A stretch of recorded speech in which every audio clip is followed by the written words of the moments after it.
Thursday, March 11th, 2021. Yep. Yep. Jawohl.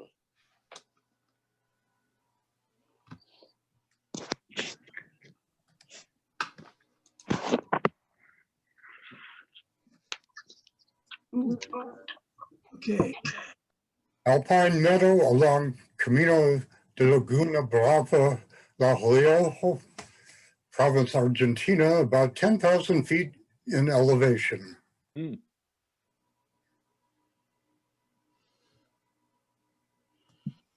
Okay, Neal, you can The comment? make your comment. Okay. Excuse me.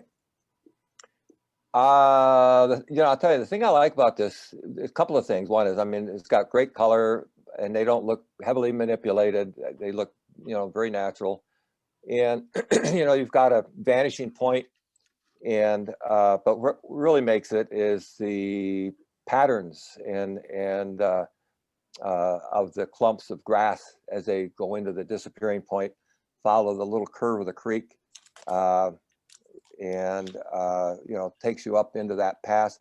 It's it's an invitation. It's like a great travel photo, and it's a real invitation to walk across that little stick bridge there and walk your way up through there and good post processing. It's inviting. I think about photographs, and one of the things you hear me say as we look at these, I feel like photographs, we need to take photographs that you care about. And so when I look at this, I want to be there. I care about that, and I just I want to experience that. It's the curve of the river, the repetitive patterns works really well. Yeah, nice. Just say next, Neal, and I'll. Okay, next. Toledo in the eye of the night heron. Mm-hmm. So this is, the image itself, as it is riveting. I mean, that eye is really riveting.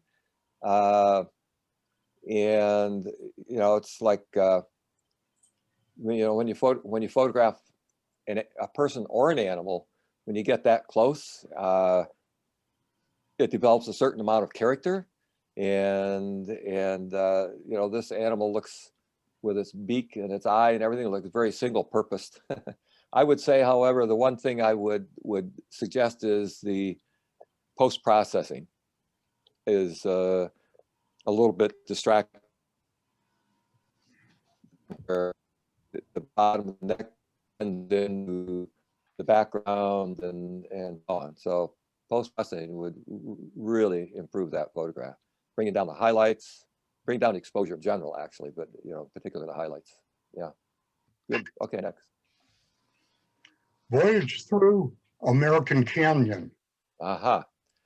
I really like this image, and part of it, what I like about it is it has this odd sort of stillness, passive, motionless sort of feel to it. It's somewhat iconic, and I wouldn't say it's necessarily paradoxical, which you might apply to a lot of sort of candid kind of photography like that. But with the electric chair and the flag and the the background and everything, it's iconic enough. Even without the flag, I would look at this and say, this is America. It's American Canyon. Is that down near LA, sort of? Is that right? Where is American Canyon?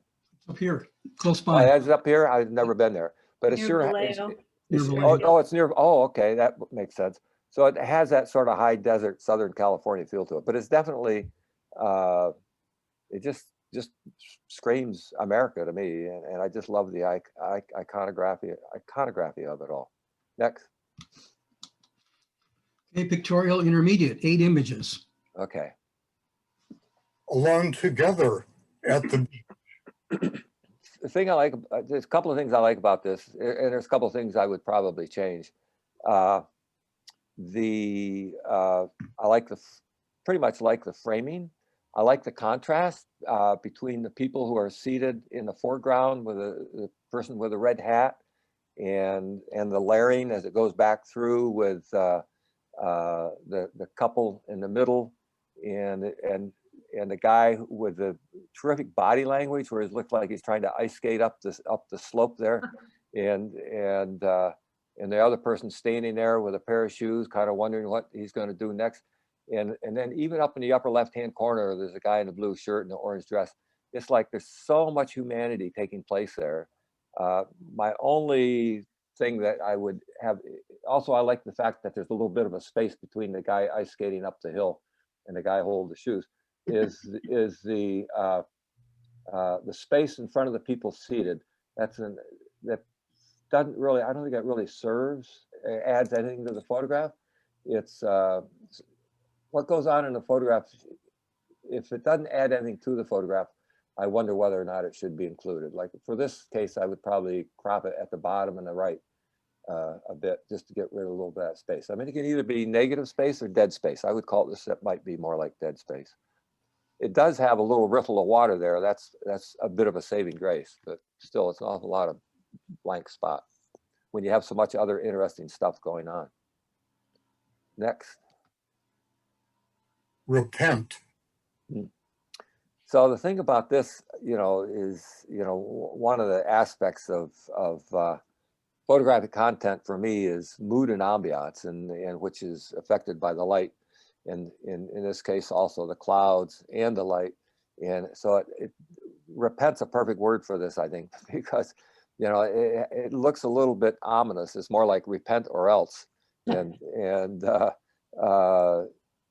I like the framing of it. I like the fact that it's surrounded by all this darkness and the heaviness of the sky and everything. There's a lot of symbolism in it. Well framed, well thought. I like the symmetry of it too. Not always do I like symmetry, but this really almost demands it. Next. Golden Gate Bridge enveloped by fog. The moon a witness. So with this, excuse me, I've seen so many pictures of the Golden Gate Bridge with fog, and I got to say, this is one of the more unusual ones. But for me anyway, there's not enough hint of the bridge itself. Is it right there? And I often will argue that photographs need captions, and they add to it. They kind of complement each other. Or I should say, let me rephrase that captions complement photograph and versa. But in this case, I think the caption is necessary to explain just exactly what we're looking at, since we don't see any of the towers or anything like that. And I wonder what it would look like if it wasn't quite so foggy. Yeah.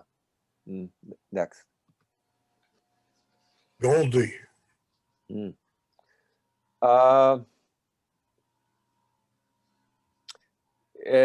Technically, it's a great bird picture, sharp as a tack. The composition is decent.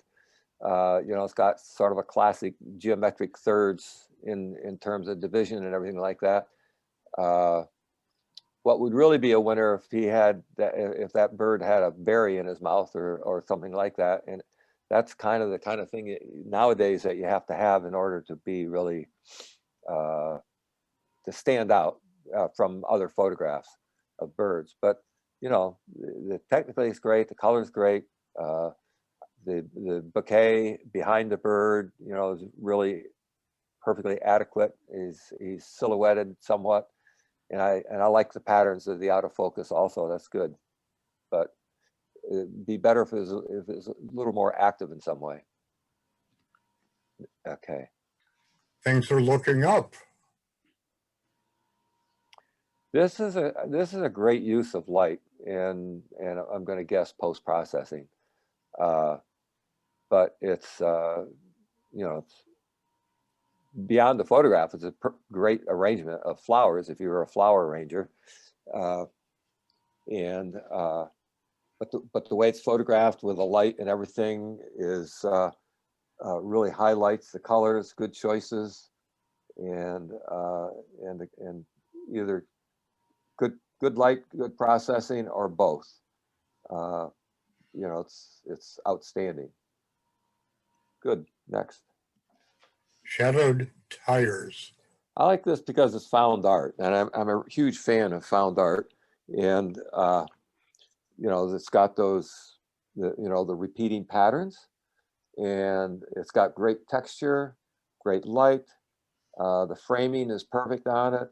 You know, compositionally, it's got tons of stuff going on that you look for when you're thinking about composition in terms of patterns and division of the frame and everything, with the not being lined up horizontal or vertical, but being sliced in there at an angle, and the fact that it just occurred, I don't know, maybe in a tire shop or something like that, but the fact that it's sort of found art, I love that aspect of it.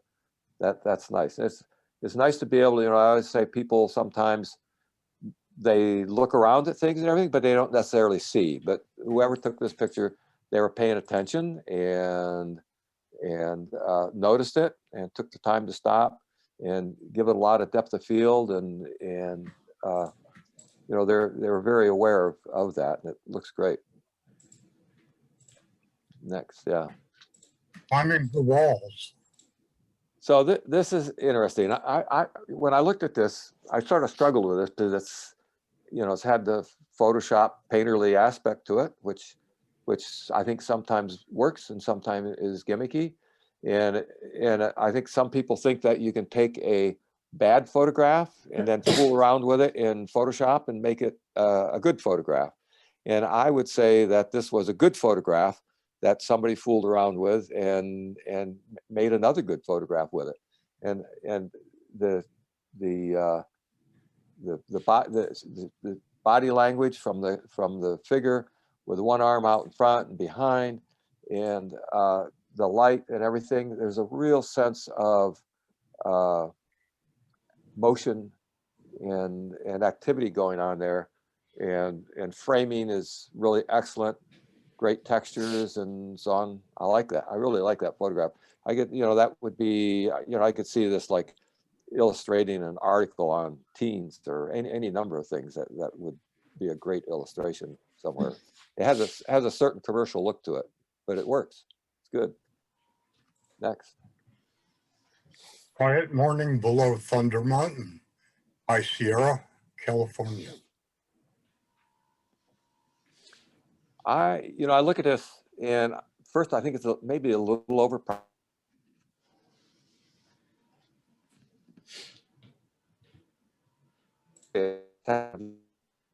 We've lost you. You know, you're I love the garbling. way oh, really? I'm sorry.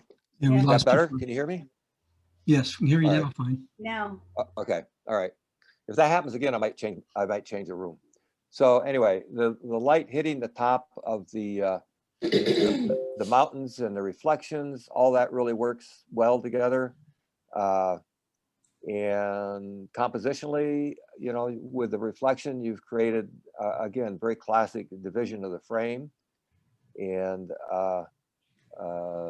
it's a beautiful photograph, but I would say it's slightly a little bit over processed on the orange and the blue part of it. But okay. Next. Pictorial Advanced, 15 images. Quiet Morning. Whoop. All right. Sunrise Surprise. Okay. Looking at this is interesting because I always say, you know, I mean, a silhouetted tree. I love these trees. I think it's called a blue oak maybe, or a valley oak. I'm not sure. But, you know, they're so gnarly and twisted and stuff like that. I've taken gazillions of pictures of them. And what I've started to realize, like, how can I take the next one that's going to be different than the last one? And that's always a bit of a challenge. And so you end up with, you know, beautiful sky, beautiful clouds. I mean, I haven't seen a sky or clouds like that for a while. And the tree, the silhouette of the tree adds, you know, makes it into something other than just a pretty picture of clouds. And that works really well. And so it takes it partly out of the realm of a cliche. I mean, I don't have any problems with cliches, but if you do a cliche, it's got to be a really good cliche. So I would say this is on its way to being a really good cliche, but maybe not quite there yet. I like the diagonal aspect of the blue part of the sky. I mean, that comes in. It's not perfectly framed, you know, horizontal and everything. The one thing I would say is I wished I had a little bit more ground and a little bit less of the sky on top. So otherwise, it looks like the tree is coming out of the bottom of the frame and not out of the ground. But it's nice, and it's a little. I wish there was a little bit more going on the left-hand side there, where that bright spot is. Okay, good. A Christmas tree. So again, you know, you can't miss when if you're photographing a tree with lights on it in a certain way. So you know, it's a great, perfect time of the day, perfect, you know, good setting, good timing. If it was earlier, the lights wouldn't show up. If it was later, you know, you would lack the details in the other areas, like in the sky and the silhouette and everything. So good choice of time. And you know, the tree is remarkable. It's beautiful. I wish there was something else to add to it. Give that a reason for that tree being like that and lit up. Little bit of a little more of a story, a little more of a narrative. It's pretty, but I feel like there's not enough of a narrative there to hold my interest. Yeah. Okay. Next. Old friends. I looked at this picture and all I could think of was all the statistics of all the people who fall off of cliffs in Grand Canyon taking selfies. that would have made me nuts to watch people sit on the edge like that. but you know, I like the geometry of the framing. Thank goodness that little tree there, whatever that is, I don't know what it is, a juniper or something, the way that's kind of comes out of the rock and over the edge there and balances everything out. And you know, the scenery is amazing, the background's amazing. You know, I will say that, you know, sitting on the edge like that offers a little bit of tension, you know, for the viewer, and which is not a bad thing. But my favorite thing actually is the woman in the red blouse, and she just, both of them really have a certain sincerity and earnestness, and I kind of sense their closeness. And you know, that's one of the. We're losing you. We lost you again, You know, Neal. that's a difficult thing to do. You know what? Maybe I should move into a different room. Let me see. Or let me move my computer back here a little bit, see if that helps. Tell me if you do, okay? Okay. All right. And I can repeat it.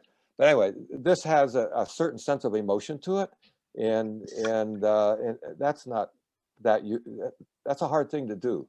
And clearly there's a certain I always feel like there's a collaboration between these kind of photographs, between the photographer and the you know, the people in the photograph. So it works.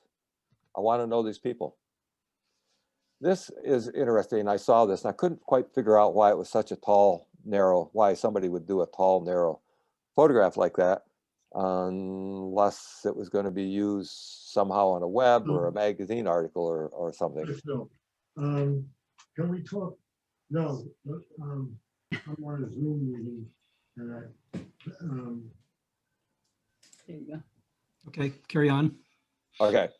And so anyway, I couldn't see a purpose for the cropping, and I understand the line coming out of the dune and off the bottom right corner, and you know, but plus it's divided right smack dab in the middle, so I'm not exactly sure what to look at. I guess maybe that line kind of leads me up into the clouds, you know, which are nice and fluffy and pretty and everything. And I also think that to a certain extent, I think this photograph could have stood alone without the saturation being ramped up so high. it makes it, when you start doing that, it gets too much of a sort of a cartoonish kind of a look to it. So, okay, next. Oops. Gotcha.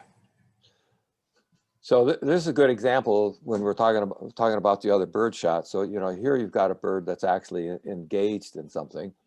It'd be nice if he had a fish in the bill, but it's made up for it by the splash of the water and you know, the activity of the bird and the wave that's coming up out of the water and everything like that.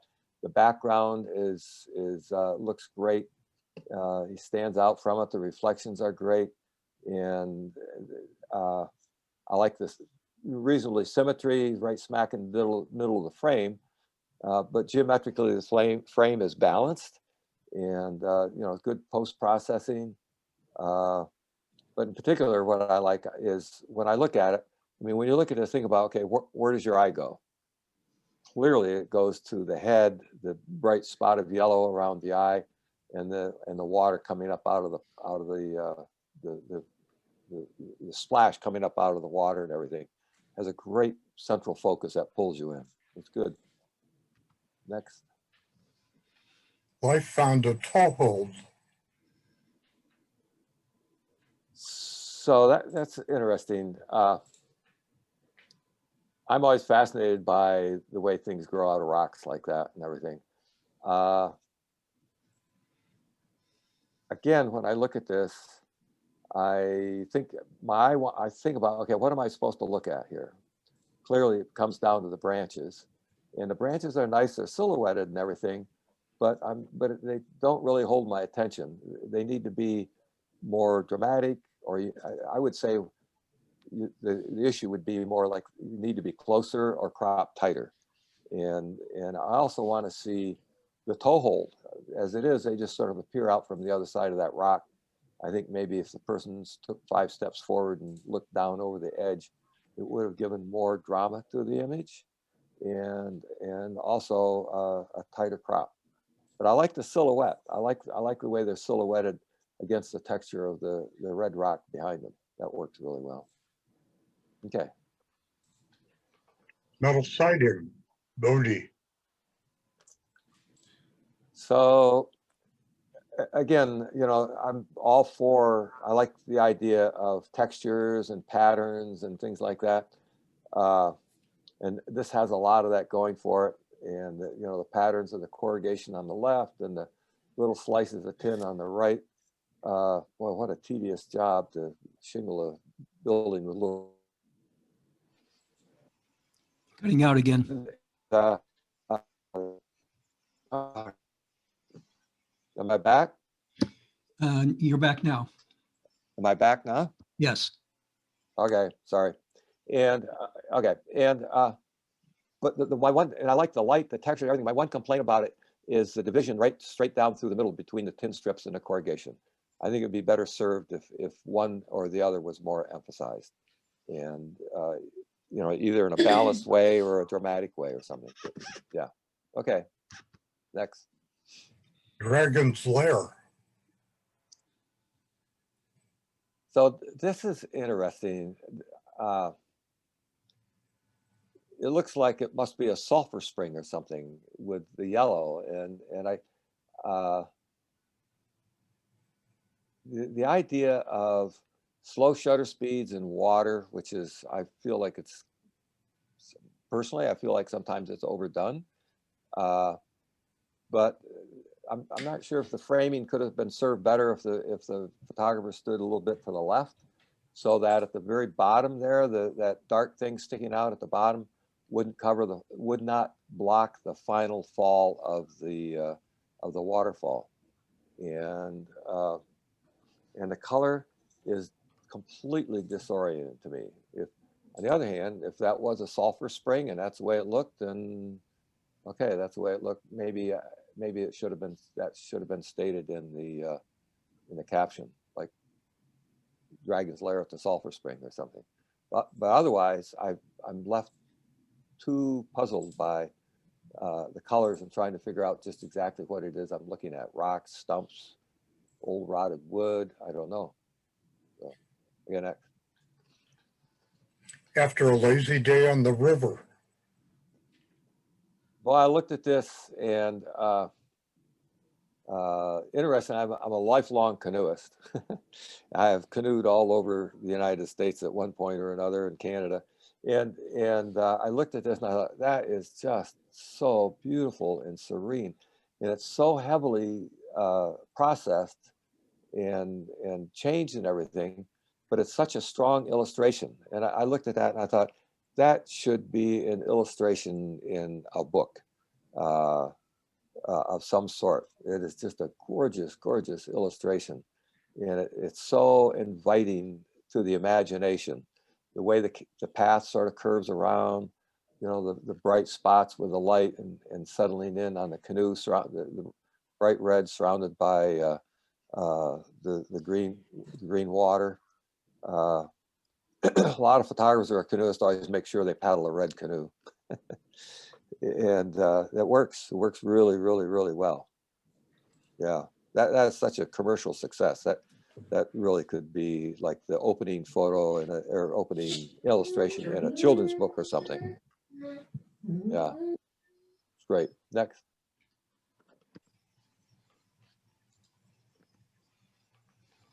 Season's End. Yeah. Wonderful light, wonderful texture. I like that they all aren't on the same plane. In other words, one's tucked in a little bit behind the other one and so on. What I would hope for, however, is that there is a more balance, like everything's over here, this one's covering that, and this little guy over here is kind of lost. And I'm not sure either I'd want some separation between all three of them a little bit, or maybe a little less overlap on the left, or maybe a little more overlap on the right. But the texture is stunning, and the patterns created by the texture and the light and everything.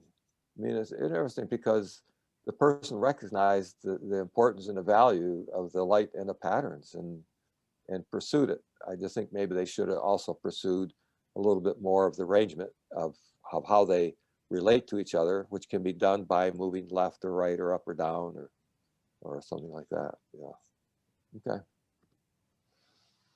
Watchful.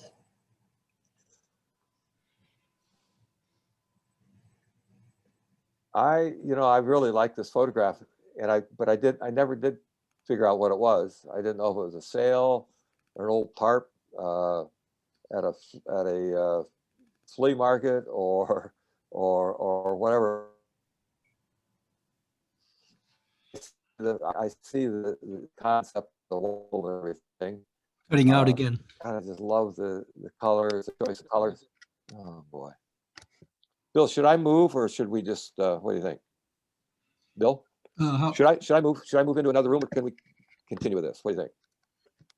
Take me about 2 minutes to go to another room. One suggestion I might have is it's great to see on video, but if you turn off your video, sometimes that helps with the bandwidth. Just an idea. I don't have a do it on video. a break. Do it on the break. Okay, I'll do it on the break. Thank you. Yeah, let's go. Good. We'll Good. just finish this. Okay. Good point. So, yeah, thank you. So I'm assuming when it says watchful that they're looking at the kind of like the hooded eyes looking out of the middle of the tarpaulin or canvas or whatever it is and everything.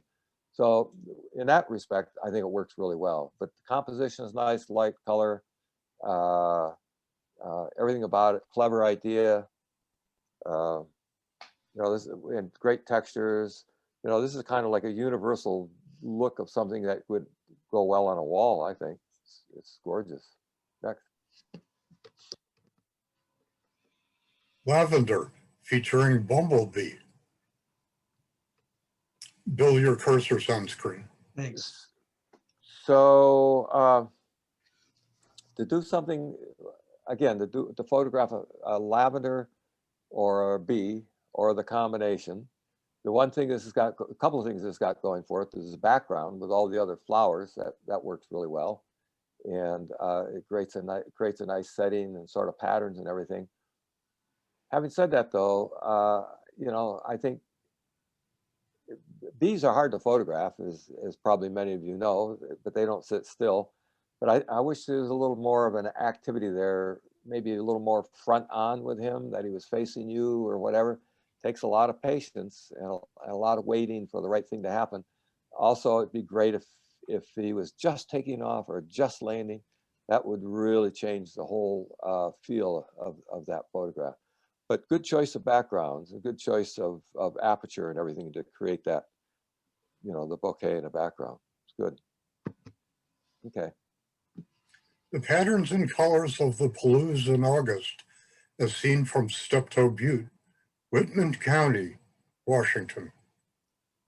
So this is another hard one because I've seen so many pictures from the Palouse, and interestingly enough, I've never been there, but it's a stunning place, and I'm sure I would duplicate many other photographers that have been there.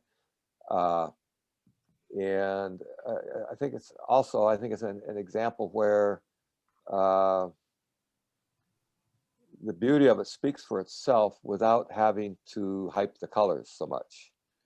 But it's being up high like that is really great. And of course the contours, the light, it's a good time of day, a good cloud cover or something. I wish that the farm on the right was more of a central focus of the photograph.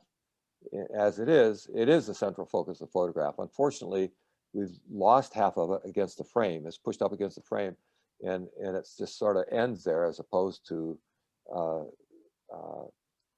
it'd be great if it was circled by more of the curvature of the hills and things like that. So yeah, I would frame it to the right, or a little wider angle maybe. Sorry. That's okay. That's good. Heavenly flyby over the otherworldly Trona pinnacles. This is great. I photographed the comet, and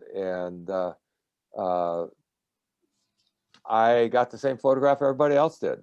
And in fact, I did it by accident. I just happened to be driving by a parking lot with a dozen photographers, and I thought, and I stopped. I was out photographing something else, and I got what I wanted. It was nice. It had stars, it had the comet and everything like that. But this, because of the sky and the pinnacles and so on and so forth, takes it beyond just a picture of a comet, which is in and of itself is pretty spectacular. So this has a lot of interest and drama to it, and it's just enough detail in the bottom. It's not completely black. The framing is nice. Everything about it. This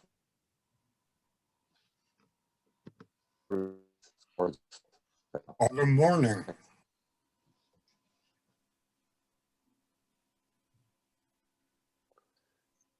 That is a spectacular tree. Great time of day. The mood. Here we go again. The mood and ambiance is really good, and the light is nice. I feel like the tree and the base of the tree is a little bit crowded. I would like to see a little bit more, like there's a tree off to the right that's just barely comes in, and that might serve as a nice framing for the whole scene. Maybe a little bit slightly wider angle. So it's really about the tree. So I would move the tree maybe a little bit more central to the middle of the frame, and just let it be about the tree. But great, wonderful, wonderful, wonderful light to get out, in that those kind of conditions and everything, and recognize, how that affects the colors and the mood of it and everything. But I would make the tree more central to the image. Sorry. Okay. Okay, Pictorial Masters, 6 images. Yep. Warlock. So this is very similar to the other photograph with, I think it was maybe an iris or something like that, the other photograph that we're looking at. Again, great light, great color, great post-processing. I love all the detail and the way it's having 2 flowers instead of just one. And it's just rich, luscious photograph, and the you know, with the disappearing background and everything just brings it out even more. And again, it's the kind of photograph, you know, that, you know, you could sell this to somebody who makes a living as an interior designer. They would say to their customer, I got just a photograph of your wall, and this would be it. It's gorgeous. Yeah. Celebrating our Lunar New Year in 2020, early in the pandemic, Bangkok.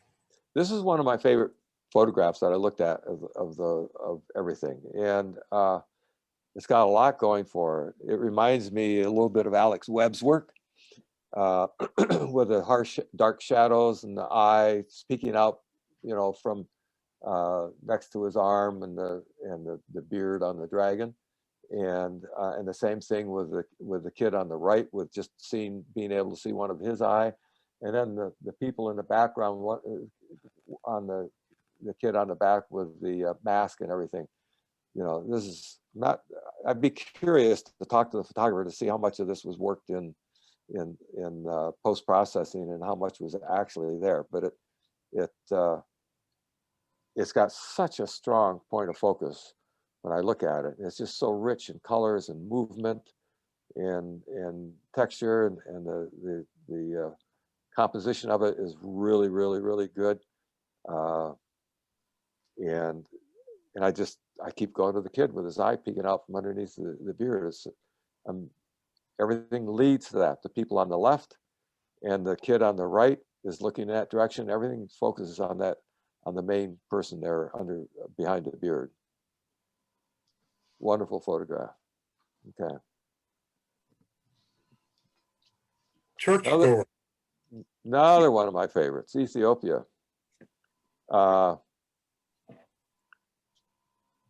This has a lot going for it. The background with the texture, and the texture of the fabric that create the lines.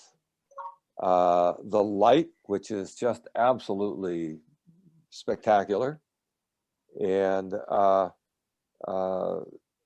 but it's interesting, you know, if you took this from a different angle, or if the person was looking straight ahead or whatever, but the fact that he's twisted his head and looked over his shoulder, which creates a gesture and sort of a certain moment, and that makes that photograph stand out. And then the post-processing is excellent. Just a little bit of hint of detail on the shadow side of the face and the eye, and it's a good subject. I mean, there's, you know, if you're going to photograph people, you might as well pick a good subject. And this person is really an excellent subject at the right place with the right kind of movement. His hand is very subtle. Even that, and look on his face, everything about it. Spring Solomon paints jewels on valley trees. Okay. I was up in Pacheco Pass recently and saw a bunch of this similar. I like the patterns of the little trees in the foreground. The light's great. I think here's an instance where I think maybe there could have been a little bit more green. And that's maybe my bias, is because I was there and everything was so rich and green. But the light is just spectacular, and the framing is excellent. The geometry of the composition is really good. I like that there's a little bit of detail in the background there. I would say I wish there was a little more detail in the background. I would also be great if these two trees were closer together, the one on the left and the one on the right. You could do that by moving to the right, maybe 5 or 6 feet. Of course, maybe that's not possible. But other than that, you know, it's a really good catch of the mood and ambiance of the scene, with pretty good post-processing. I guess just a little bit more detail in the background. Beautiful light though. Okay. Black is the signal color of the Kabylia gypsies, a people of dance, music, and venomous snakes. So this was interesting. When I initially looked at this, I thought, well, we should be able to see her face. And I had a problem with that. But as I looked at the second glance, there's the guy on the right side of the frame looking back at her. So, I really don't need to see her face. And the grace of the shape of her arm as it comes down and holds on to the fabric. There's a bit of an imagination that leads me to use my imagination, and it has this very sort of exotic look, and it's gorgeous. The colors, the fabric, the shape of her arm and her body and her head, and then you have this guy off on the right there who brings your attention directly to her. That works really well. Might be good to see maybe just a little bit more of him by moving a tad to the right, but it's pretty good just the way it is. It's good. Next. Mandala. So this was, looks, I don't know what you call it, maybe like a little studio setup or something like that, with the pedals and everything like that. It's really well done. And the colors, the light, however it was created, it was created well. It's beautiful. There's not what I would call it's just a pretty picture. And I don't mean that to sound degrading, but it is. It's a pretty picture, and especially with the arrangement of the pedals and everything. It's one of those pictures that don't necessarily need a lot of meaning or seriousness to it. It's an illustration, and it's a gorgeous illustration. There's nothing I would change on that photograph. I also like the square format that adds to the symmetry of the flower. Works very, very well. Okay. Travel, basic, 3 images. Up aboard one of these vintage touring buses at Glacier National Park. With the top rolled back, you can take in the sights along the road to the sun. So this is good use of a wide angle, as the vehicles taper off in the background, emphasizing the curve, the graceful curve of the fender, and the whole shape of the vehicle. For me, it just begs the human element. I would love to see somebody with that door open hopping inside of it or something like that. But without that, nonetheless, it's a good, beautiful record of these vehicles and the detail and everything. It's a person caught sort of the character of the vehicle quite. One thing I would complain about is on the bottom right. It becomes a little bit of dead space. Maybe I'd like to see a little bit more of the trees or something like that. Okay. Kazakh herders chatting and enjoying white food. White food includes items varying viscosity and hardness made entirely from milk. It is the summer diet of the Altai area in Western Mongolia. So I got to confess, when I looked at this photograph, and I've been in other situations like this, that when I look at it, I feel like it was a missed opportunity. The story really is the guy in the middle, and who's smiling, and everybody else is looking at him, and he's clearly animated and everything. And I wish the photograph was about him. And as it is, he's sort of lost in the busyness of it all. And it's hard to, not having been there, but I would think there must be a way for the photographer to maneuver around and to try and create some sort of a point of focus with the people, because they look like he probably had pretty free reign to do something like that and everything. But he's so small in the frame, looks like it was like a 35 or maybe a 50 millimeter lens at the most, a little bit wide. And I would concentrate more on the detail, tell the story in more of a detail, rather than try and get everything in. Okay. Mount Bromo at sunrise puts on a show for visitors. Mount Bromo, Surabaya, Indonesia.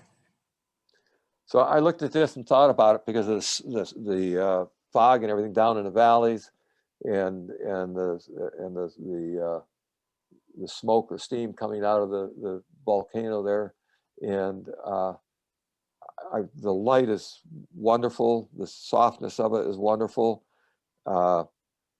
It has a great mood to it and everything. I like the curvature of the ridge and the layering with the volcano in the background and the clouds and so on. I do wish that, and I was torn. I thought, okay, do you have more of the fog in the foreground, or keep the fog or keep the clouds on top? And I think there might be sort of a compromise there in some way, where with a little bit of a tilt down of the camera, where you get a little bit more of the fog and a little bit less of the clouds. And that would also create a little bit more emphasis on the steam coming out of the volcano and the mountains themselves. So, okay. Travel. Intermediate 5 images. A cross-section of New York City. Be sure to have a hot dog before you leave. So I love New York City, and I just completely fell in love with this photograph. I thought, like, how much more New York can you get? You know, how many more icons can you stuff into one photograph? And you know, I want to know, how much did you pay Nathan's hot dog to park his to park his cart there? You know, I mean, it's just perfect. You know, Nathan's hot dogs, World Trade Center, and whatever else is there. I mean, it's all there in one photograph, and it's sort of the feeling of the towering canyons and everything. And then, you know, somebody cue the clouds, and there they are. They're just gorgeous clouds and sky. It is just quintessential New York, and it's a beautiful photograph. Great travel photograph. Wonderful. There's nothing on it I can imagine that you would change, to be honest. Yeah. Festive Sonoma Plaza. The small town of Sonoma decorates its plaza in lights during the holiday season, attracting visitors who also discover nearby shops, restaurants, hotels, and historic sites. So when I look at a photograph, sometimes I think, why is it important? What is it about this photograph that's some way or other significant? And you know, I gotta say, that palm is pretty spectacular. Somebody got up there and wrapped that thing with a gazillion lights, and not just the tree itself, but all the fronds and everything that come off of it, and then building all it up and everything. I like that the cars are street below. I wish there were a few more elements to it. It's such a standalone, and you know, when you talk about the visitors and the nearby shops and restaurants and everything, this is an illustration of one small part of it, and I wish I had a little bit more context to it. It is beautiful, and it's you know, the exposure and everything on it really work.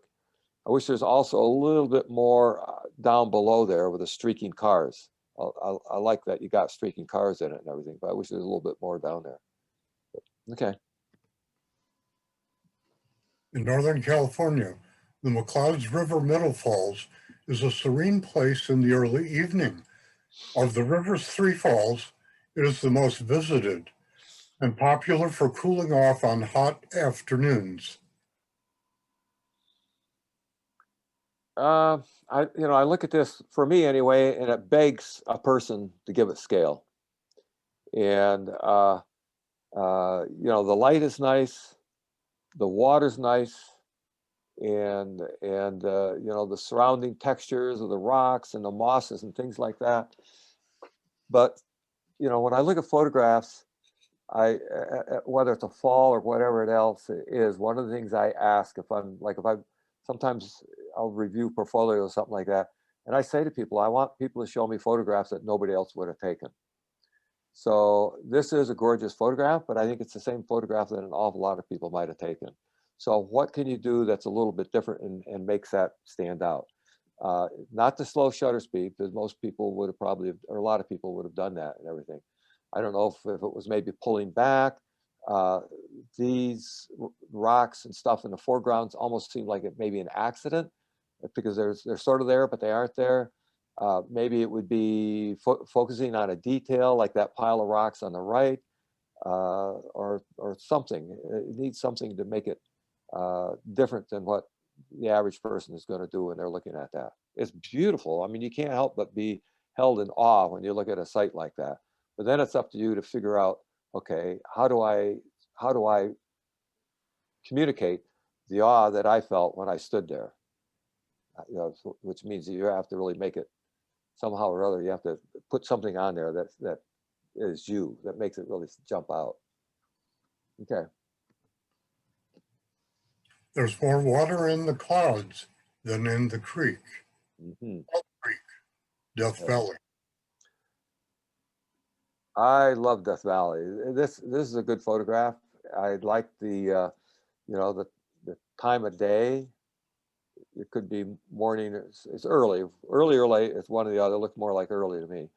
And but the light on this, on the dried up creek bed, and in particular on the path, I just want to walk down that path. And the fact that it has a curve to it, you know, all of that is so inviting, and the light is wonderful. The sky is wonderful.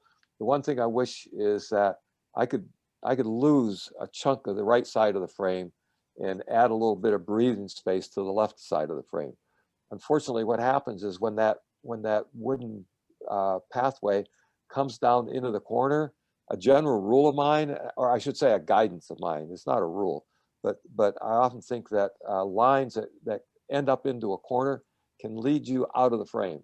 And so by moving the camera a little bit to the left, you get a few more mountains, and the end of the path wouldn't end up in the corner. It would end up more towards the bottom of the frame, and it would tend to lead me more down the path.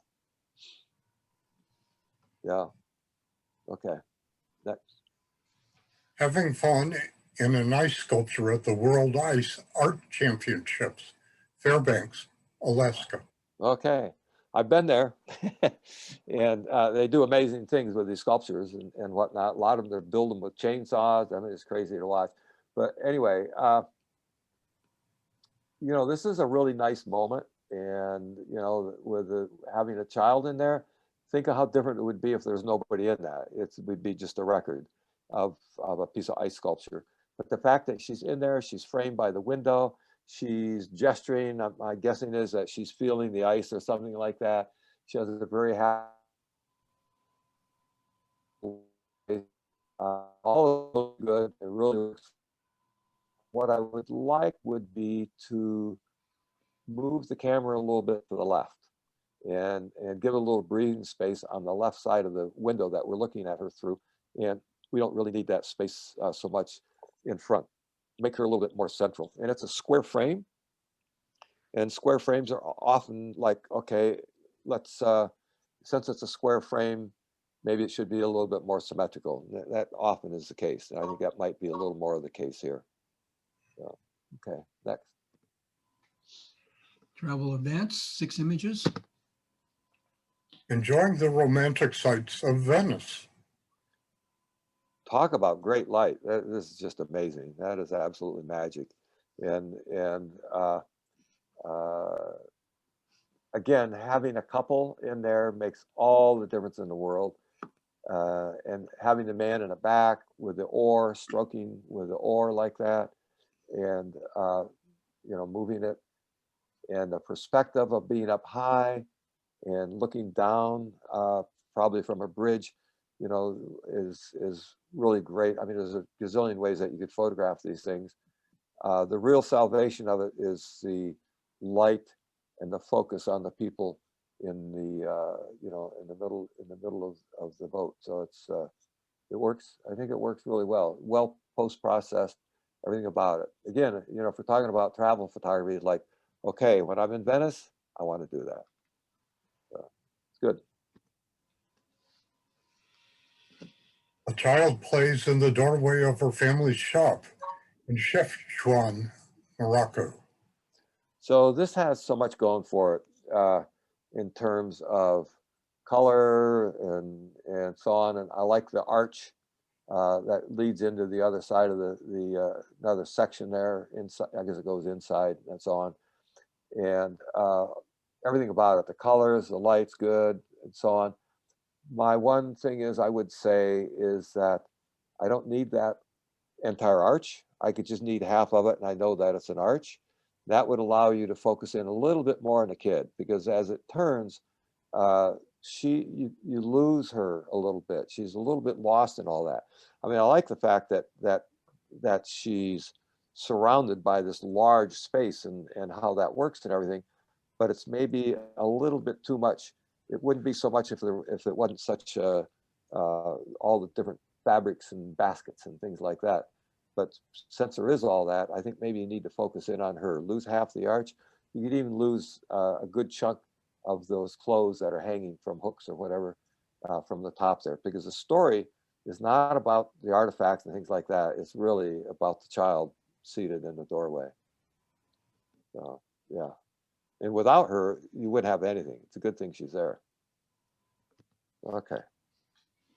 A cross-country skier pauses briefly to enjoy this iconic view of Yosemite's Half Dome, knowing that much of the 11-mile trip back will be done in darkness, lit solely by headlamp.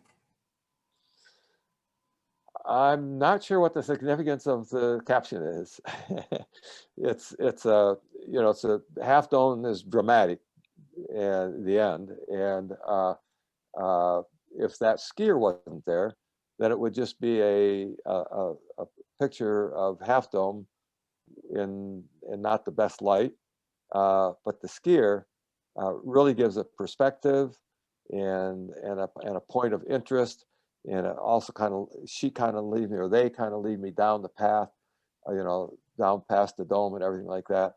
The trees on the side give it some nice framing and everything. So, compositionally it's good. Her position is good and everything. But I'm not wedded to the light. I'd like to see her in semi-darkness with her headlamp in that same spot coming the other way. That's what I would like. Okay. Picture in the picture. A tourist takes a gamble from the edge of the rooftop at the Duomo di Milan, Italy. So this took me a second to, it's clever to frame the building in the background with the triangular frame. Took me there,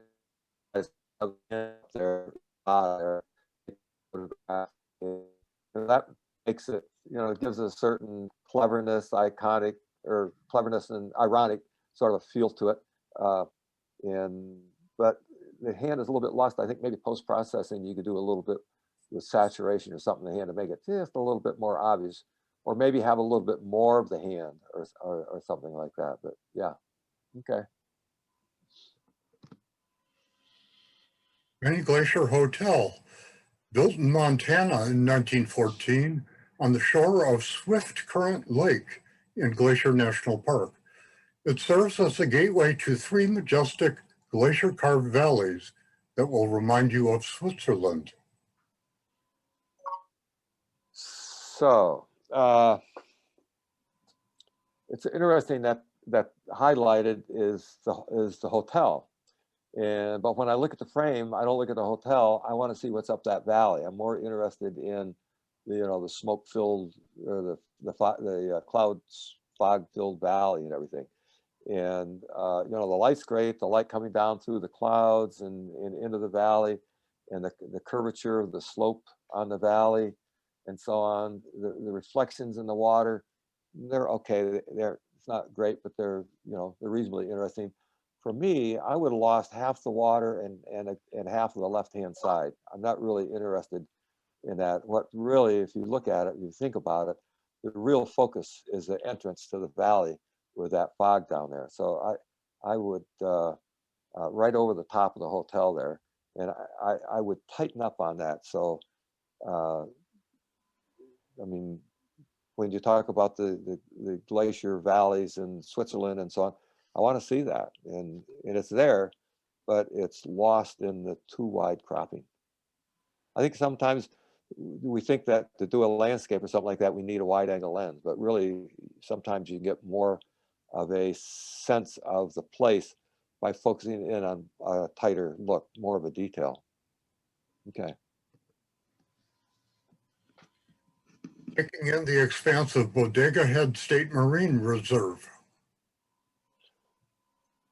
So here's a great example of negative space, not dead space, and the you know, it's a spectacular seashore, you know, with the waves and the rocks and, you know, the light. I think this must be later in the day. The shadow's fairly long, but just think what it would be like without those two people down there. Is that, I think, a little kid and a guy, or is it a guy with holding on to something? Must be a little kid.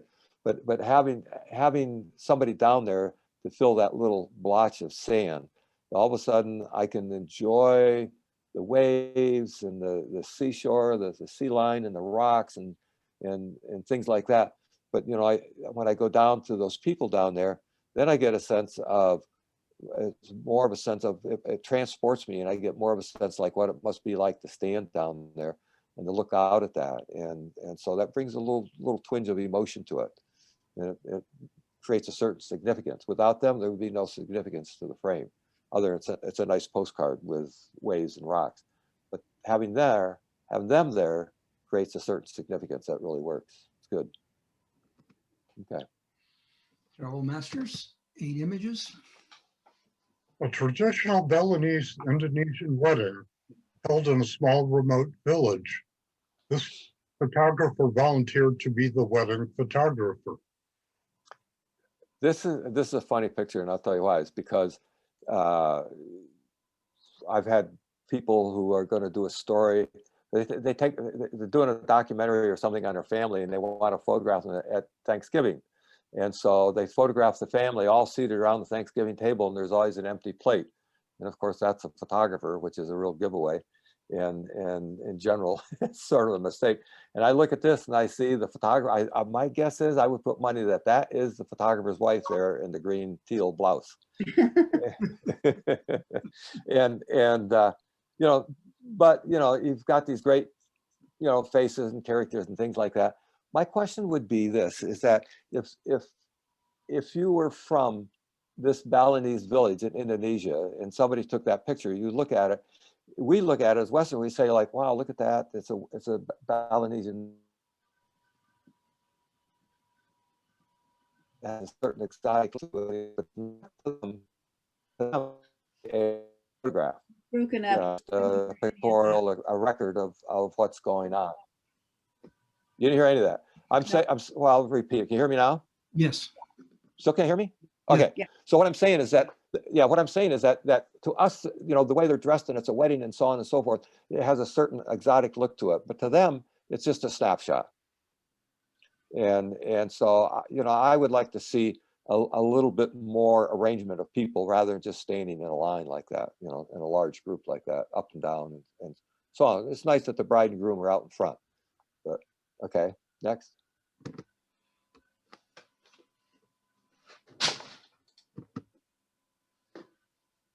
A rain squall sweeps out of the Brooks Range to follow the northerly flow of the Keelik River, gates of the Arctic, Alaska.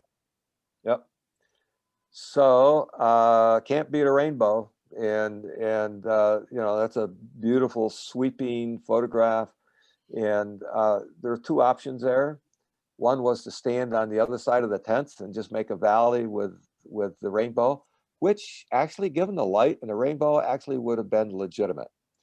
At the same time, I love that the tents are there and they give it a certain perspective and everything. If you were standing on the other side of the tents, you could tilt the camera up and get those clouds with the rain shadow coming down out of the clouds. Boy, I think that could have been really, really dramatic.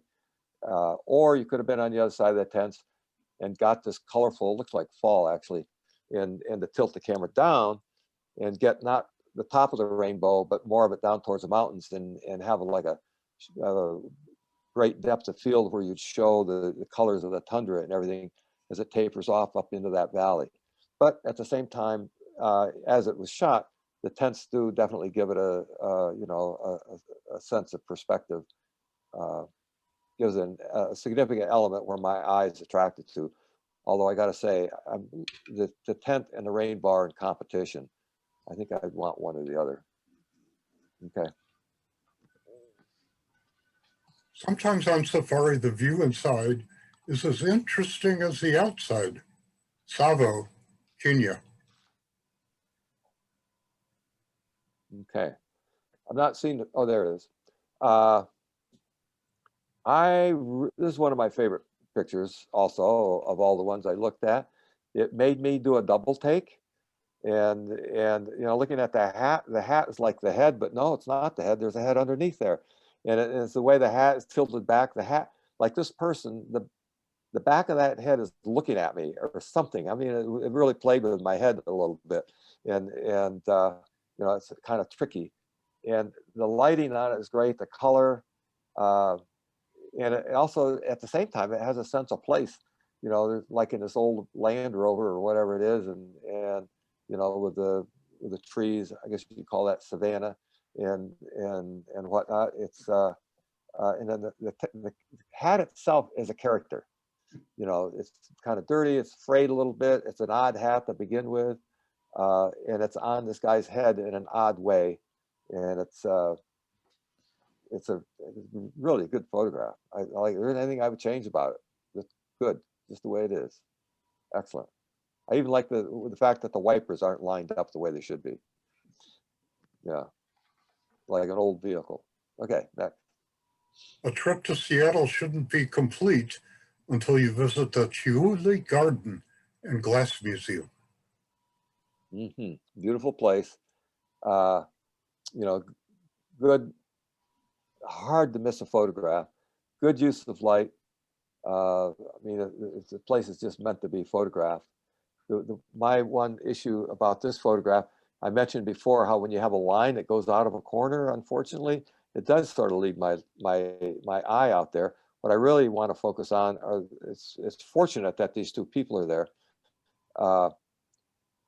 Other than that one line going out, it's the composition is really great. I think maybe all you had to do was to turn the camera to the right a little bit, maybe that would have made the difference. Although then you would have lost that last arch. Hard to tell without having been there, but I wouldn't want to be any more wide angle. I could see actually being less wide angle, more emphasis on them, and maybe lose.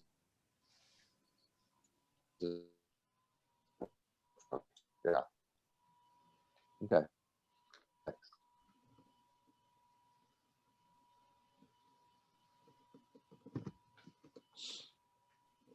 In a dark room at Fosse Market, a local wet market, a worker delivers live chickens in covered woven baskets among oxygenated tanks and bowls that keep fish and shrimp alive. Luang Prabang, Laos. This, again, was one of my favorites. Looks like it's been processed in like silver effects, and I don't think it's necessary. I wish I had a little bit more detail in the shadows. At the same time, having said that, I like the drama. The photograph, though, is really in those tanks, or those, I guess they aren't really tanks, but those bowls. There's 4 or 5 of them. They're lined up, which creates a certain pattern effect. I like the hand of the person on the right, the way his hand is kind of hanging down, and then the other guy with the basket. The light on him is really wonderful. I wish there was more emphasis on that. And you could take this photograph and crop it on the bottom and on the right, and maybe a tad on the left, maybe not. I have to see it a little clearer, and bring out the shadows a little bit. Boy, I'll tell you, that is a winner. That is just a wonderful, wonderful photograph. Great, great light. Just a little more shadow detail and tighter, less on the right, less on the bottom. you'd have it. Casa Sant'Angelo in Rome, Italy was initially commissioned by the Roman Emperor Hadrian as a mausoleum. The building was later used by the popes as a fortress and castle and is now a museum.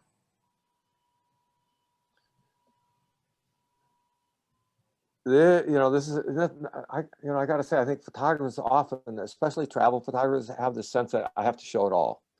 And you don't have to show it all. And I don't even have to see the whole bridge. All I need to do is see part of the bridge, so I can see the arches, and the building stands out, but it's sort of tucked away in the left-hand corner there. And so what really becomes my focus is the bright spots on that bridge. And I don't want it to be there. And on the other hand, the bridge just kind of creates a line that leads me to the building. But I would get rid of a bunch of the bottom and a lot on the right. Like if you count the arches over, it's sort of the middle arch there. It's the darkest arch. It's the arch that has a lot of darkness on it. If you cropped right straight down through the middle of that arch and up on the bottom, then you'd have a photograph of the of the building. And the building is pretty unusual and pretty spectacular. And it's certainly worth looking at. I like the line on the left, the line of it looks like a street down there. Yeah, there's like a little street down there that leads to it. There's a lot of great lines that lead to it, but I just think it needs to be a little more emphasized in a frame. Okay, next. The Cloud Gate is a 3-story metal sculpture in Grant Park, Chicago. It generates captivating views of the city, whatever the time of day.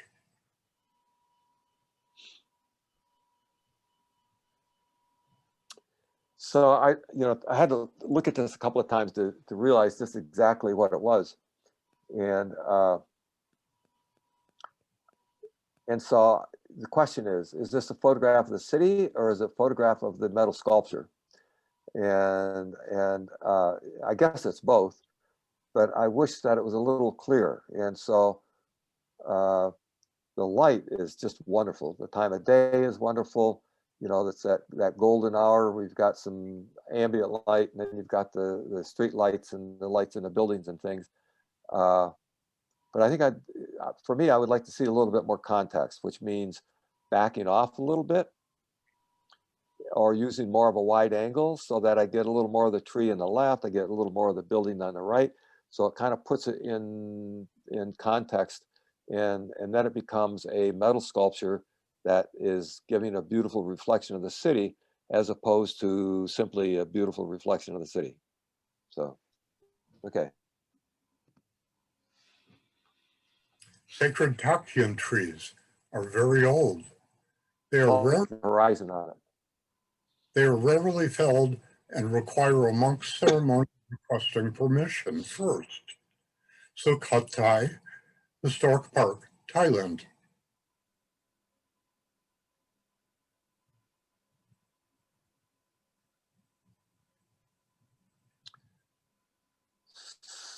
That is an amazing tree.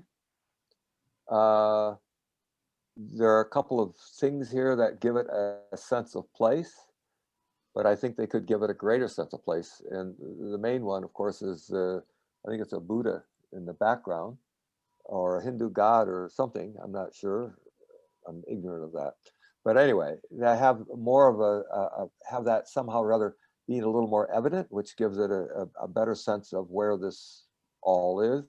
A little more of the ruin. It looks like it's surrounded by some ruins. So a little more around it with the ruins gives it some perspective, a stronger sense of place. And I noticed a lot of these photographs are cropped square. And this is a good example. If this was a horizontal photograph, all that would have been taken care of. As it is, you've lost some information there that might have been somewhat significant. I also see this I'm just intrigued by the way they're like roots that come out of the trunk, and the post-processing is too light. It's a bit washed out. you could do a lot with this with post-processing to bring out more texture and the bark and the patterns and the roots and things like that. Yeah. That also like has a lot of potential as a black and white too. Speaking of Okay. monochrome basic 4 images. Okay. Oh, great. All right. Making waves. Yeah. So this is a nice perspective of a bird. Actually, it's one that you wouldn't normally think about. You can see him pushing the water, the ripples coming up from behind, and the fact that you've got a profile of his head. That's a very nice. That's a really nice photograph, and uh, it's got an activity to it. It's not a bird that's just sitting there, and it's a perspective that I wouldn't normally go for myself. But the fact that you did, and the fact that you made it work, that's good. Yeah. Neal, I missed Probably my crop it a cue. bit tighter. That angle and the fact that the duck turned his head to the side, and the ripples and things. I generally wouldn't think about photographing a duck from behind, but this one, it really works. The one thing I'll say is that it's a post-processing. It's a little bit, if it was analog photography with film, I would say it was a muddy print. So it needs to be a little more contrast, a little more detail in the back of the duck. But that's good. Maybe a little crop on the right and the top. Okay, next. Taking flight. Again, I just have to say right off the top that the post-processing with no detail and those white feathers and everything like that, I think it's a real loss to the photograph. And yet the background is, I'm not sure there's a black there. There's definitely a pure white. So it needs some help in post-processing. It's if you're going to take a picture of a bird flying, it's great to have his wings out and flapping like that. The composition of it is good. It's balanced and everything. It could be hugely improved with post-processing. Definitely. Okay. Next. Mount Whitney from the headwaters of Pickett Creek.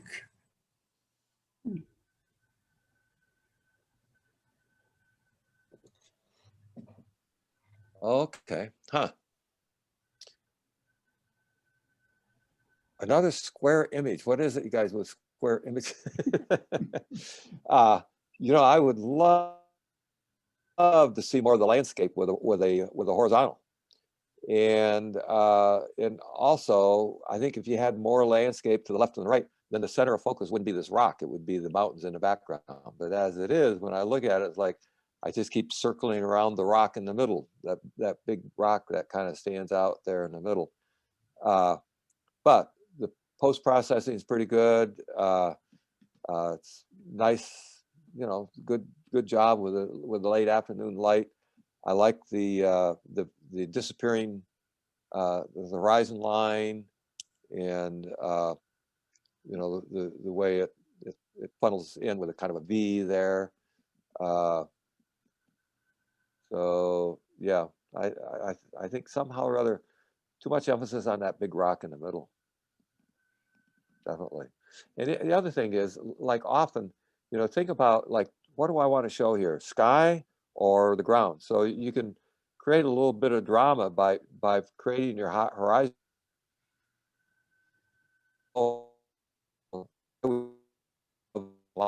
string of clouds and then make it into a horizontal. Definitely. Okay. Next. Sing me a song of the saddle.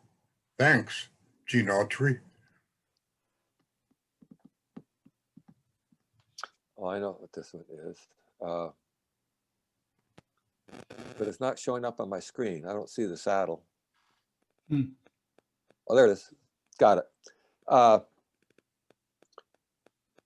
This is nice.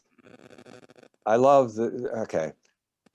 certain inanimate objects, if they're old enough, take on character.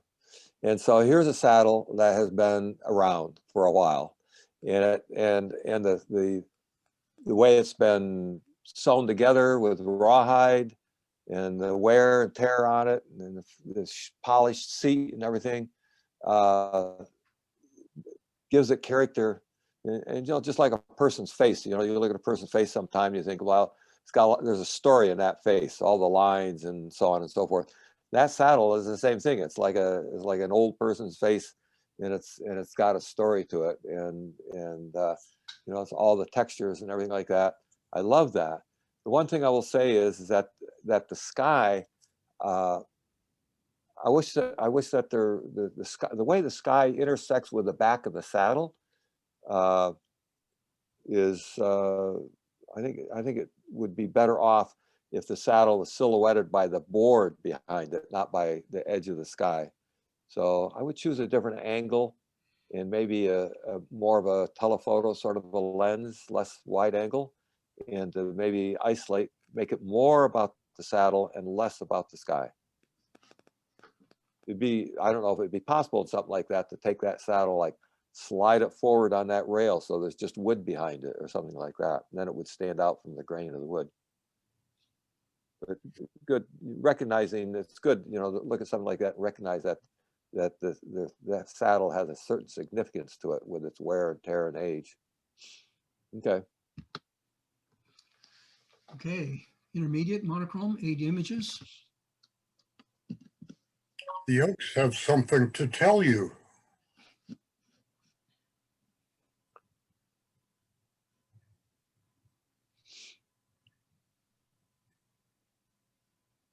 There's those oaks I was talking about. Are they valley oaks or blue oaks? Don't Live. know. That's a live oak? Mhm. Okay. They might be related, but anyway, they all have that certain twist and turn and you know, and again, it's like an inanimate object that has a character to it. It's like they're if you ever read the Hobbit years ago, there was a group of trees in there called Ents, and they were all alive and had conversations, and these guys looked like they would have a conversation. It's a great feeling of animation to them, and you know, all those limbs and the twists and turns and everything, they really have a sense of life about them. And the lighting, the light and the textures and everything is so appropriate for black and white.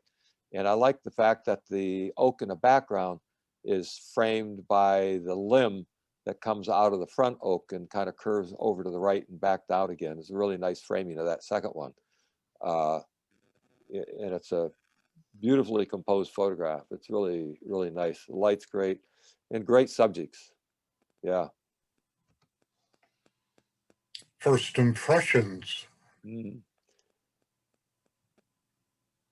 When I first looked at this, I thought moment, and it is. It's a great captured moment. You know, with the different shades of the coat on the horses, and also they're exhibiting almost like a certain intimacy, and it works really well. And the background being out of focus as it is, works really well, and the bouquet of it, and it's the lines of the neck, and the fact that there's a little bit of space under the noses. Some thought put into the composition there when you took the picture. You probably didn't have a whole lot of time. Good job, though. Portraits of a bell-jar pair.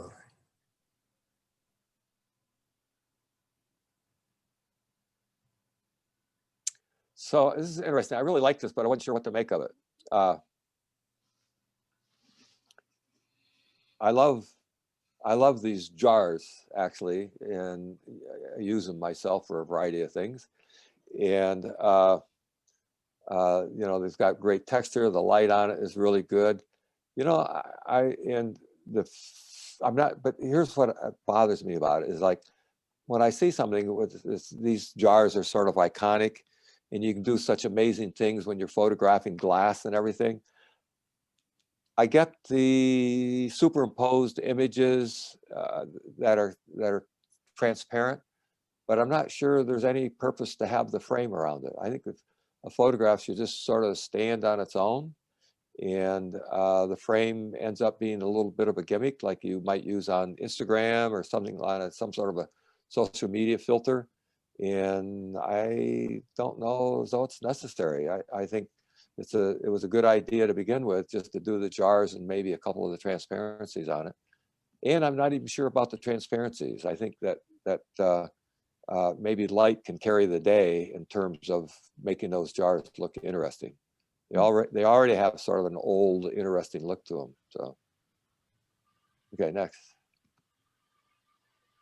On a wing and a prayer.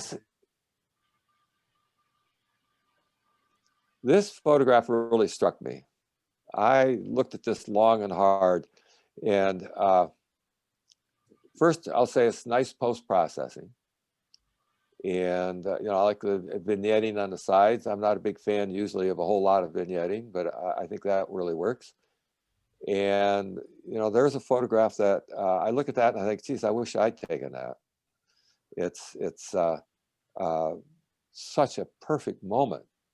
And there's so much more that, you know, when I look at composition, you know, sometimes the composition ends at the frame, and the frame acts as sort of a border and a framing, and other times the frame is an invitation to sort of think beyond it. And this is an example of that, where in a way I want to see the rest of the bird, but I don't really need to. And it's just has this graceful feel with the feathers, and then the reflection is such a plus. It has a strong sense of movement and design, composition, and it's just so unusual. It's just a beautiful, beautiful photograph. Yeah. Next. Upright egg. You know, I like the light. I like the idea, the white egg and a white background. I like the light and the shadow and the length of the shadow.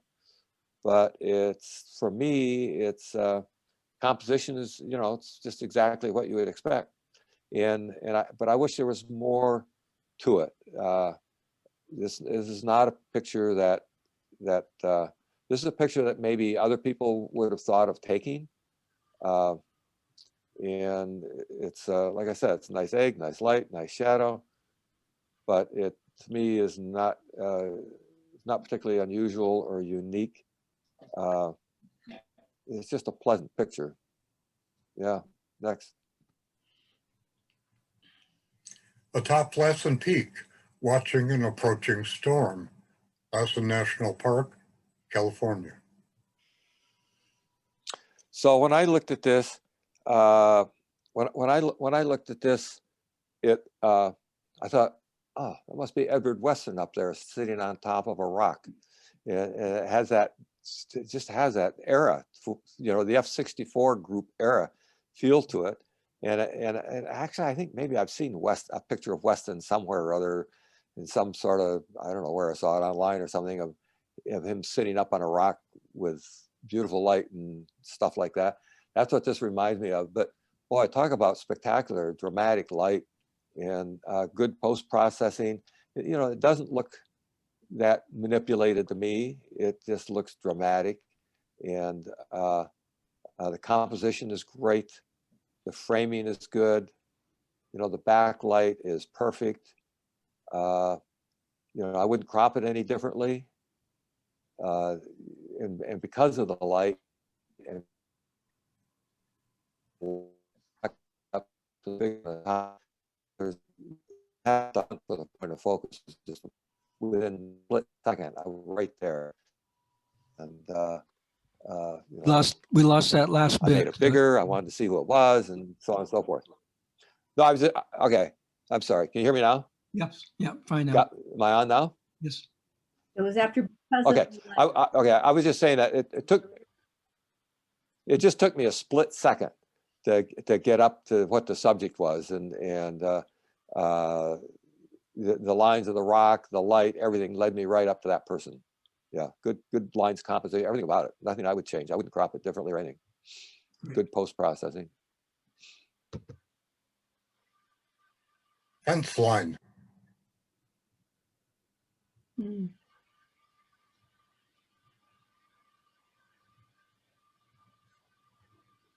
Must be still loading.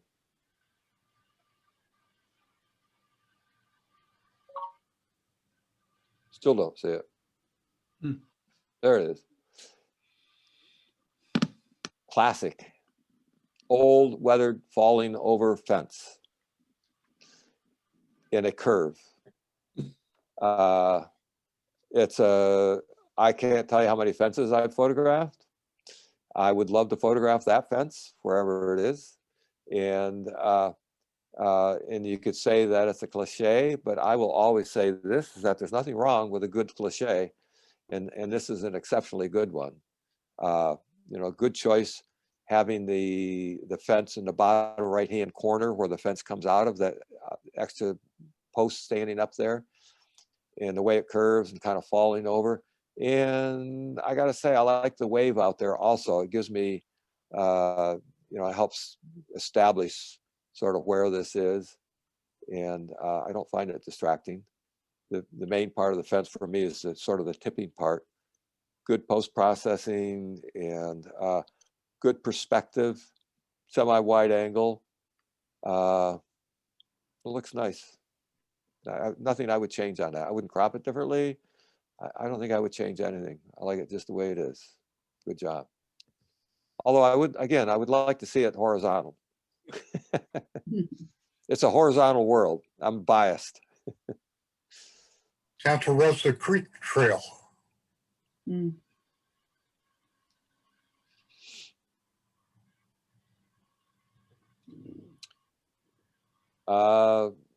Great use of a vanishing point. You know, the trees on both sides are symmetrical, create a pattern. The shadows create a pattern. And I mean, clearly, when you look at this, you can't help but look at the vanishing point.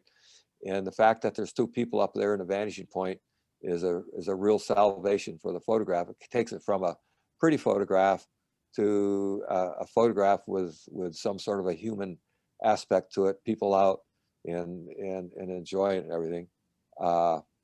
This one might work square, but I like it as a horizontal. I would keep it just the way it is. And good use of black and white to emphasize the textures and the patterns and so on. Looks good.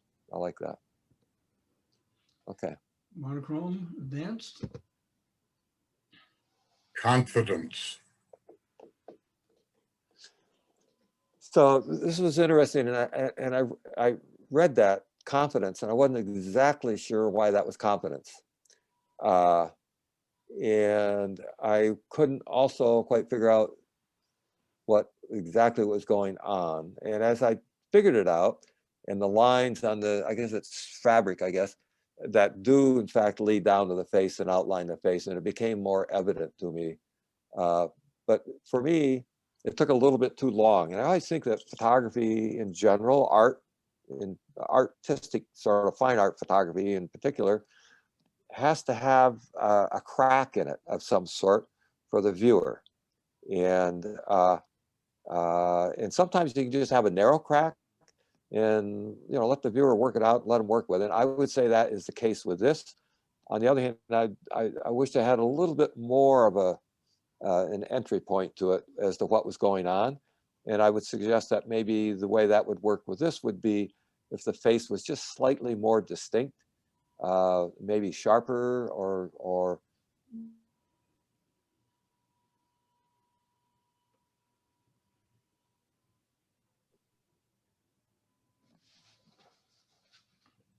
for me, take it all the way.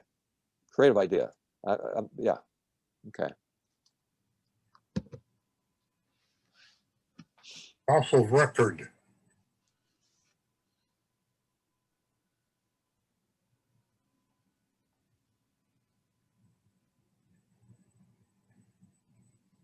These are taking a while to show up for some reason. Yeah.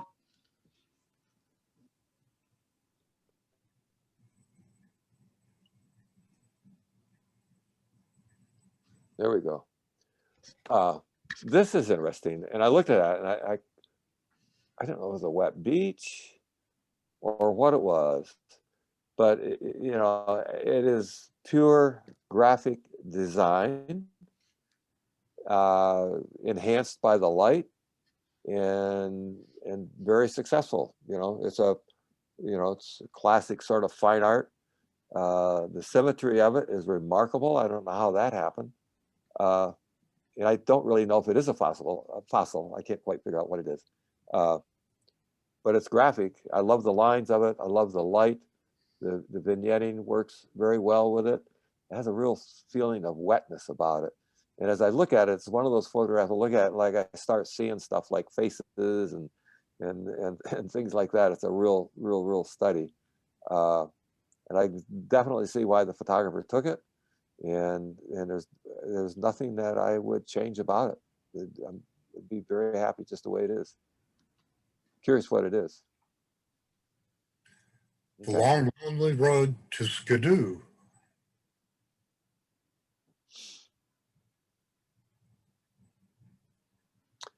Another terrific example of a use of a vanishing point. And God, everything about that photograph, the sky is just amazing. And you know, the use of I don't think I don't believe it's a panorama, but it just the use of the wide angle and the cropping has such strong emphasis. I would be curious as to what's up above there. If there's more sky, wouldn't hurt. But the symmetry of it with the road down the middle, that works really well. The post-processing is beautiful. The textures, the contrast of the textures between the soft clouds and the mountains and the road and the brush and stuff along the side, the grasses, has great contrast to it. It's you know, I can lose myself in that photograph. It's just gorgeous. I probably wouldn't do anything. I wouldn't suggest a change other than my own curiosity as to what's the rest of the sky look like, and would that add to the photograph? Might bring more emphasis to the road if you had more sky. Okay, next. So go ahead, I'm sorry. Halfway to the summit with a half hour to sunset. This photograph takes my breath away. I don't know where this is, but I want to go there. And it is just one of the best examples of negative space. I mean, when you think about it, that figure takes up like just a tiny fraction of the frame, but due to the contours and the textures and the light and everything about it, it's like, how long does it take you to get to that figure? You know, just a split second. And the fact that there's a shadow there, and even the fact that they're taking a step, this is a hugely successful photograph. Just gorgeous, just stunning, actually. And again, it's a photograph, but I certainly would have been happy to take. Anybody who took that should be happy to take that. And part of, you know, somebody asked Eddie Adams one time, how do you get those photographs? And his answer was F8 and be there. And I think this is a good example of that, of just being there, of knowing where to be, and you know, picking the subject and the terrain and the location, and then finding the correct perspective, and then having that person down there is just like, great. Good job. Endless waves, enduring rock.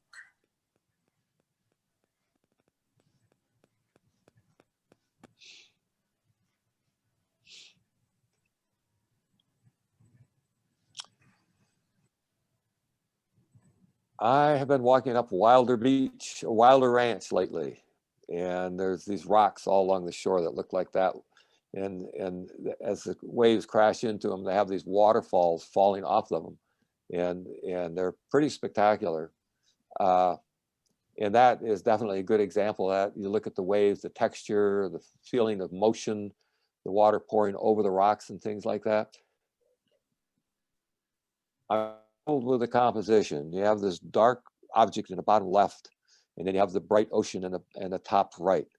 And I would like to see both of those eliminated actually, and focus on that rock in the middle maybe, or I'm not sure, move to the left, but somehow or other diminish that huge rock that kind of, it's almost like it sticks up in the way. And but having said that, the post-processing is perfect on that. I think it's an appropriate shutter speed. You could use this, you could use like a Michael Kenna, 3-minute exposure, and everything would turn to this soft, luscious mush and everything. But something about having a faster shutter speed and freezing the little details of the falls and the spray and everything like that, I think works really well with this, and that's good. It's just that the misbalance of that big boulder on the left and the ocean on the upper right there. Okay, next. Trees in the mist.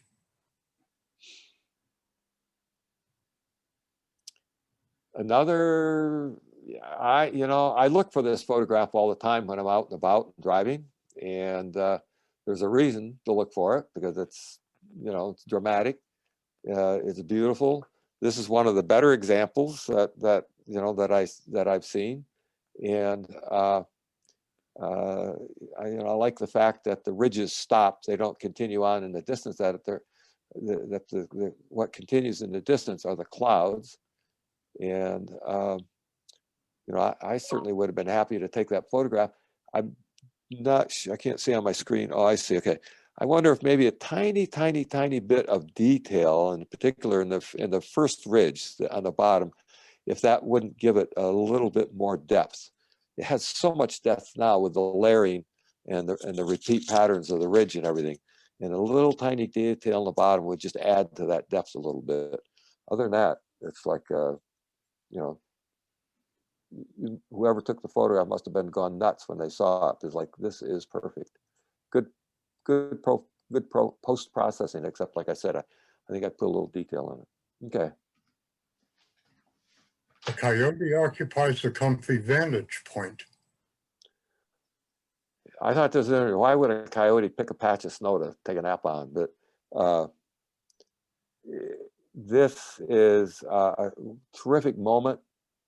And, I love the contours of the snow and the texture and the brush and everything. Having said that, the story's in the coyote and not in the sky. And yet there's an awful lot of sky and the snow and everything. So, like I said, it's a great moment. What a terrific opportunity. But I would crop out a good bit of that brush on the right. I would come right down to the edge of that brush. That the brush that's at the snow level, I would come right down there, and I would get rid of a bunch of the sky. I'd get rid of some more of the bottom and some of the left to tighten up on the coyote. The fact that you got eye contact there and everything, he's a dominant figure as it is, and he'd be even more dominant and more remarkable if you could get rid of some of the sky and just in general crop tight on it. I wouldn't get that clump of brush in the foreground there on the left. I'd keep that in. That gives it some texture. But yeah, I'd probably get rid of some of it. Okay, Masters, 7 images. The wave. That's interesting. I identify with so many of these because I've been photographing waves. We've had a pretty good winter with waves. And I look at this and boy, that is a good one. And again, the wide field of wide angle there, in the back, everything. This photo, so much drama to it, and it's there's not much you can do to improve that, if anything. The curl, the timing of it, when you photograph waves like that, you've probably got hundreds and hundreds of photographs to choose from in the end, because they're all at a certain point of breaking. But this is good. The wind knocking off the tops of them with the spray, the shapes of the curl, very sensuous kind of curves to it, and so on. It's just it's gorgeous. Nothing to be done, but just what it is. Good post-processing too. So this, okay, first of all, it's a little blown out. I think it would be better served if it was darker. And it's cute, you know, having the hat and the arms thrown up in the air like that. But it's also maybe what I would call a little bit too cute. and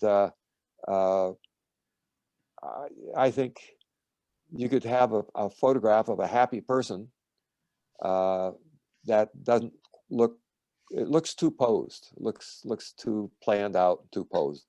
It would be so much better if there was a spontaneity to it. And even if this was a model and you were working with a model and you went out there, you know, you can direct them into spontaneity, so to speak, and, you know, making suggestions but not telling them what to do, because this just simply to me does not look it doesn't look spontaneous. It looks to me, and I could be totally wrong, but just my sense is that she's doing what she thinks she should do for the photograph, as opposed to expressing joy being in a field of flowers. So yeah, next. Sunday morning, Kibera slum, Nairobi, Kenya.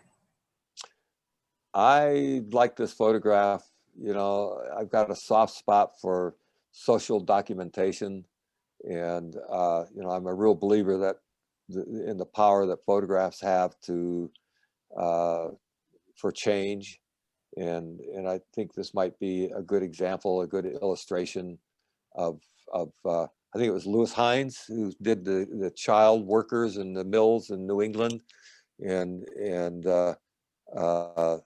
who said, you know, I want my photographs either to show things that need to be changed or things that are beautiful and need to be appreciated. That's a real rough translation, but this is a good example of that, you know, kind of social documentation, and it really works. You know, the way the person, the kid stands out in the way they're dressed, with the rough tin shack surrounding them in the doorway. The only thing that I wish is that big round bass drum thing, whatever it is, was not blocking the rest of her. But given everything, in the context of everything, I would say that's almost minor. You know, the child has eye contact with a photographer. There's such contrast, great center of focus. Okay. Barbara's tree.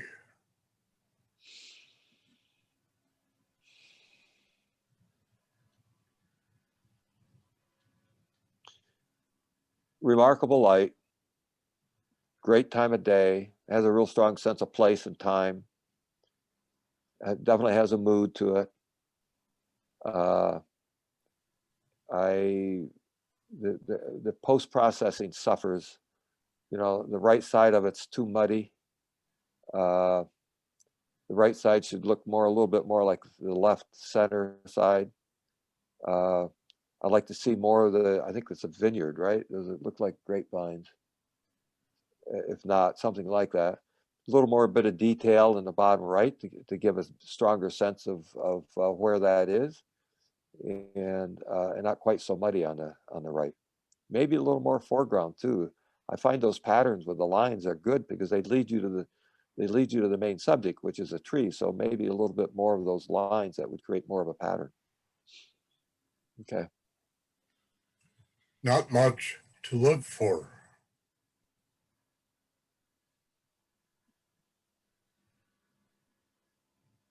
I love that radiator, an old steam radiator, and the drapes tied up with a knot, the mess on the floor, and that old wooden office chair, and the old sliding window. Everything about it works together really well. Great composition, and it's a photograph that to me invites me to sit there in that chair and look out the window and think about whatever the person put the chair was thinking about. You know, I can imagine somebody sitting in that chair and looking out the window and contemplating, you know, their future, their life, or lack thereof, or whatever. It's a story, and it's a, you know, it's hard to get a story in a single image, but there it is, right there, and it works really well. Nothing I would change. Everything about it, post processing, the textures, the lighting, placement of the chair, everything works to the whole. It's very, very well put together. Okay. Men in Love. So I really like this. This was, I thought, was a real standout, because so much of the images that we've seen so far, the images that I saw, a lot of them sort of lacked human emotion, human touch, and I thought this served that aspect of it really, really well. And you know, the body language with the arm wrapped, one arm wrapped around the person, and the other person with their kind of their chin over on the arm. And but what really did it for me is the guy with the hat and the look on his face and the sense of peace and contentment and you know, real love that he has. I just, and the light works really perfectly. It looks like window light, maybe, probably, I don't know, but it could be. And yeah, that photograph has such sensitivity and emotion to it. I think it's just wonderful. Yeah, nothing you could do to make it better.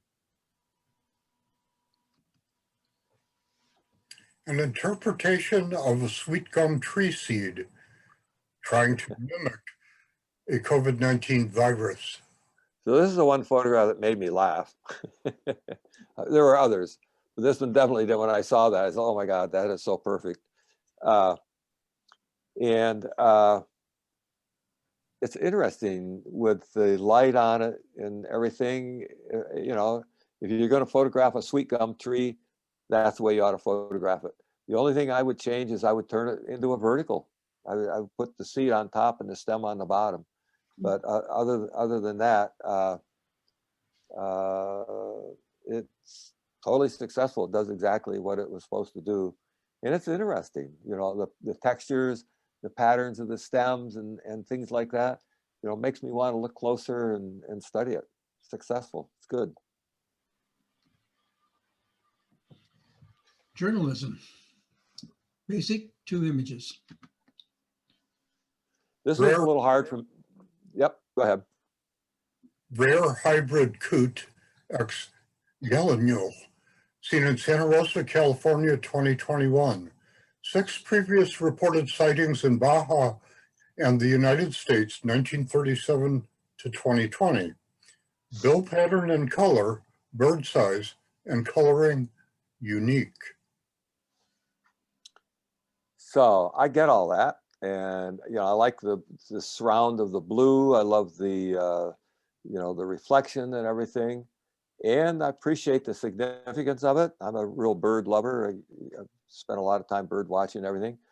But I was a little, and the idea when I think about journalism, well, it's definitely, it's a record of a rare species and everything. But it to me, it sort of lacked the idea of a story. And I think maybe the fact that it was explained in a caption points that out, that it's not really, I wouldn't call it a journalistic story. It's a nice picture of a rare bird. And, you know, a lot of photographs, in fact, I would say most photographs in a lot of sense should have captions. And so the caption there serves it well. It makes me want to stop and take a look at it a second time. But it's not the kind of journalistic photograph that's going to sort of hit me over the head and say like, woo. Oh, okay. Show me your colors. Controversial 2008 Philip Morris ad campaign where company painted homes in this riverside slum. Gondolayu Bridge. Go through all of these and then come back to you. New colors revitalized the community. Residents and commerce returned. Paint is now provided by Durafresh at no cost for residents. Today, the village continues thriving and painting its walls a rainbow of colors. Okay. Okay, we're back at the first image. Yep. Yep. I would love to see this ad campaign. I'd like to know more about it. It's fascinating, actually, that Philip Morris would sponsor this for whatever reason. I don't know. I'm really curious. You know, you can't lose with those colors, and you know, and the way they're stacked in the houses and so on and so forth. And you know, it's a good composition. You know, the horizon is really about the right place, and so on and so forth. But that photograph right there, you just stop right there for a second. That to me was the winner, with the river going down through it, and now it looks like a quote unquote slum, and it takes on more significance.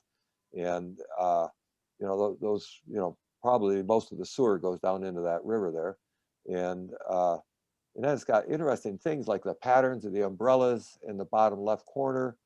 It's framed really perfectly. It's balanced geometrically. You know, the bridge is in the right place. You got the hint of the houses on the right side. If I was on an assignment to do a story on this place, that would be my, that's, if you look at journalistic, series as the way a cinematographer would, which is a tight, medium, wide, this is your wide establishing shot, and it's a really good one. And here's your medium to tight shot. Again, the caption is important to the story. Otherwise, it's just some guy standing next to a painted rhinoceros and a little girl, looking at her toes. And when I look at this, I'm not exactly sure where I should look. To be honest, the most interesting thing is the little girl. But there's not much there to take me to whatever it is that she's doing. And he looks like he's posing for somebody else who's taking a picture. And he sort of gets lost in it all. He's not painting. I mean, ideally, what you should have this guy doing is painting a wall. But, timing is everything. And if you're there and that's not happening, you have to do what you can. So I think maybe what I would do is I would make it more of an environmental portrait and have him look at the camera. Even where he's standing, if he took a half a step, 6-inch step forward, you wouldn't want to block out the head of the rhinoceros. But if he took a half step forward and then without moving a thing, just glancing over his shoulder at you, would draw you into the photograph, and the caption would have a little bit more meaning to it. So, okay. Intermediate, 2 images. Wide view of Wallbridge fire smoke as seen west of Healdsburg, California, August 20th, 2020. Is this a series too, Bill? What's that, Neil? Is this a series also? No. This is Okay. one All right. image. All right. So this, I love this. This is dramatic, and I understand you do need a caption to say that's smoke from a fire. That's fine. And once you understand that and you see it in relation to the vineyard and everything, that makes it even more like, wow, look at that. And then the sun, adds a little bit of interest and drama to it. So there's a story there helped along with a caption, and it's a great photograph. You could also, however, take this and crop it underneath the sun and on the left, and then it would become a little bit more about the smoke.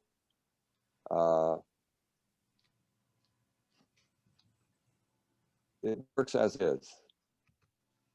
I'm thinking, I think I would probably do that. I would crop under the sun and to the left.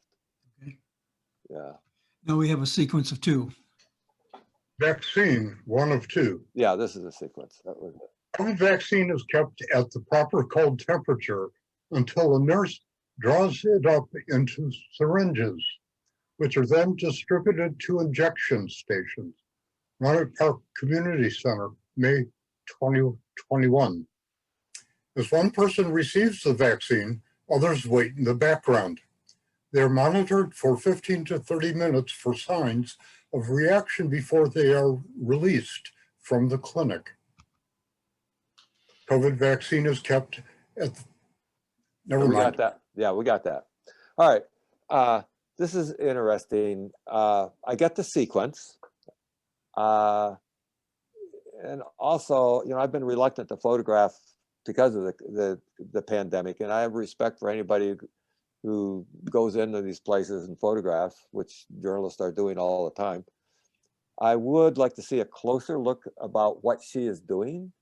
As it is, it's somebody with a face mask sitting at a desk with a bunch of other stuff there, which I don't know what it is. So I guess I would like a little clearer picture as to what it is that she's doing, and why the vertical. I mean, we don't really need the floor or the power strip. We don't need the wall behind her or anything. What's really more important is really her and the desk. We don't even need to see under the desk. And I mean, I don't know the situation, but what I think what would work with a horizontal photograph, if you just took 2 steps forward so that you could see more of the top of the desk and she was more a part of the picture. Now the second picture, this is a good idea. This works out really well. Having the people waiting in the background and having this guy in the foreground give the shot. That one picture has the whole story right there, and that works really well. The only thing I would, compositionally, I like it. I think I might have backed off just a little bit so I could have a little more shoulder, but. Yeah, I think I would back off a little bit to have a little more shoulder. And also, he is not as sharp as the background. And generally, or the syringes and the shoulder is not as sharp as the background. And I think, I don't think you need complete depth of field where everything's in focus, but because you can easily see what's going on in the background with the people waiting there. I'm more interested in the guy and the syringe in the arm. So, I think maybe backing off, making sure that you're focused on the syringe and on his hand, and forget about the background. Whatever happens, we'll know exactly what those people are doing there anyway. But this is a good, resourceful solution to telling that story in an image. It's great. Journalism Advanced, 3 images. This is a sequence of 4. Okay. Third world ingenuity, 1 of 4. In a Hmong village in the hills above Luang Prabang, Laos, Mr. Mua fashions a knife at his outdoor forge. His anvil is made from a scavenged ordnance shell dropped in Laos by the U.S. Air Force during the Vietnam War. The bellows is made from a hollow log, closed at one end, and fitted with a cloth-wrapped plunger, which is operated by his wife.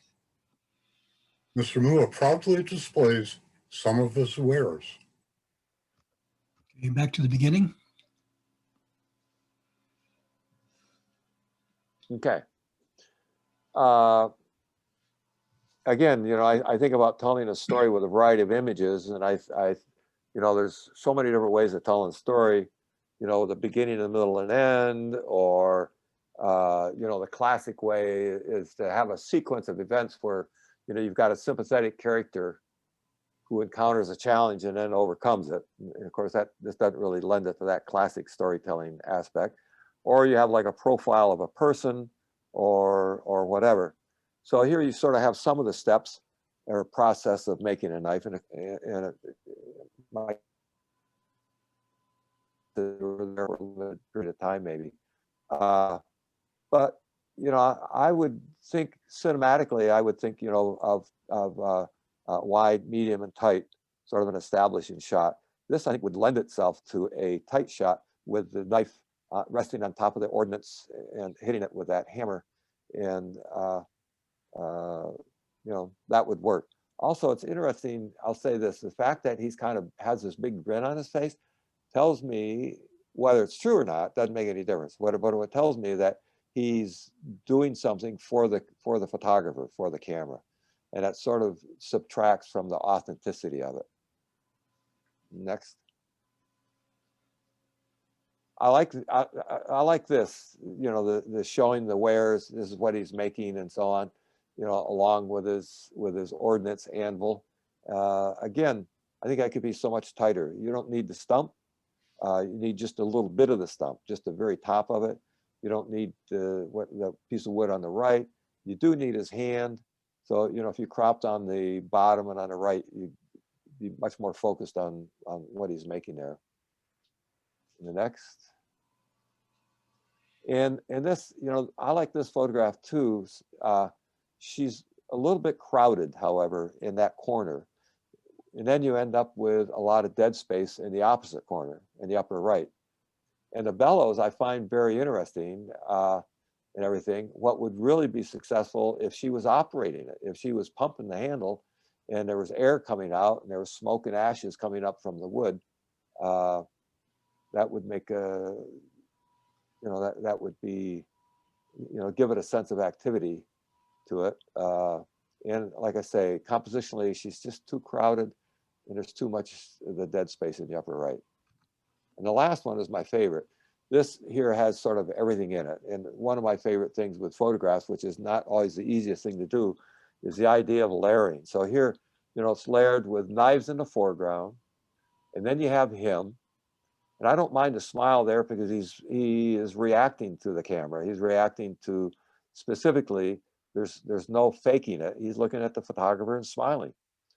And then the woman in the background adds the other layer, and you know that she's there and she's looking up towards the photographer. And I also like the background also, which kind of gives it a certain sense of place and everything. So this, of all of them, is really truly the most successful of the batch. Yeah. Okay. Good. Tourism, one of two. In early spring, wine country is awash in mustard flowers. The missionaries who brought the seeds could never have imagined how these iconic blooms would become a marketing tool. Two of two. Tourists are drawn to the wine country to view picturesque mustard.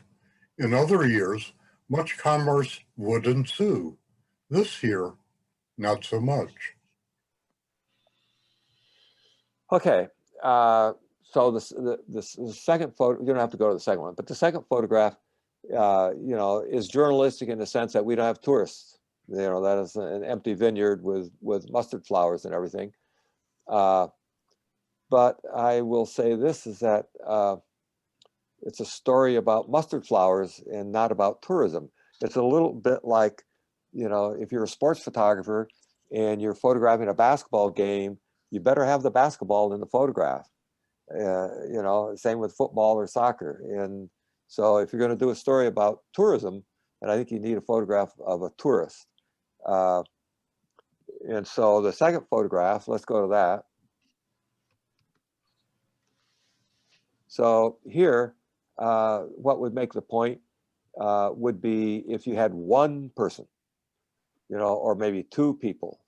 And then you could say, you know, this is a tourist season. People come to look at the mustard flowers and the picturesque, you know, orchards or vineyards, whatever that is. But this year there's only two because of whatever. And so, having said that, you know, this is a beautiful photograph. I like the lines. I love the way the road leads you down in through to more of the vineyard, which you can kind of imagine around the corner, and the patterns of the plants that are all planted in the rows and everything like that. And so on. So that really works. And the first photograph also, you know, the fact that it's tight with a dark background and everything, it's got a good background to it. So this photograph, I don't think there's probably much I would do with it. It's a great you know, picture of a sort of an agricultural picture with that wonderful gray road that kind of stands out from everything else and leads you down through the scene. Works good. It's what you could, you know, it's what you could do in a situation like that. You stood in the right place, you framed it about, you know, the best way you could frame it. Okay. North Bay Lakes, 1 of 3. Lake Mendocino's water supply pool is at 48%. Outflow has been cut to conserve water due to low water levels. 2 of 3. Trucks park on the dam at Nicasio Reservoir at 51%. Due to low water supplies, users in Marin County have been asked to conserve water because possible drought. 3 of 3. Oh, that's right. Yep. Lake Sonoma at 64% is down about 40 feet due to low rainfall. Santa Rosa's rainfall is 37% of average on March 1st. The lake supplies water to Sonoma County and North Marin. Okay. So the picture editor says to you, Al, we need some photographs here to illustrate the drought. And it's 9 o'clock in the morning now. Our deadline's at 4 o'clock. Get moving. And so this is exactly what Al would do. And you know, it's a good job. There's a boat ramp, which is not a boat ramp anymore. And it's also it's beautifully photographed with that curving shoreline, the way the shoreline snakes around to the right, left, right, and into the pool of water that disappears in the distance, you know, and you get a sense what the water line should be, you know, with the tree line and everything. This is totally successful, and it's a attractive, you know, it's a nice looking photograph. It's a really good photograph. And then the second photograph with the dam. So, you know, to me, that's a dam that's not full, and or it's a dam that is full, but there's a lot more there to, you know, if they wanted to.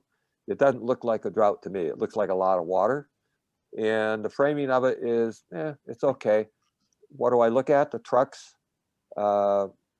That's kind of becomes the focus point, and that's not really what I want the focus point to be. In the previous photograph, the focus point was the dry boat ramp and the dock, and that made a lot. And the river, you know, that was should have been a lake, but was just a little creek that was running down.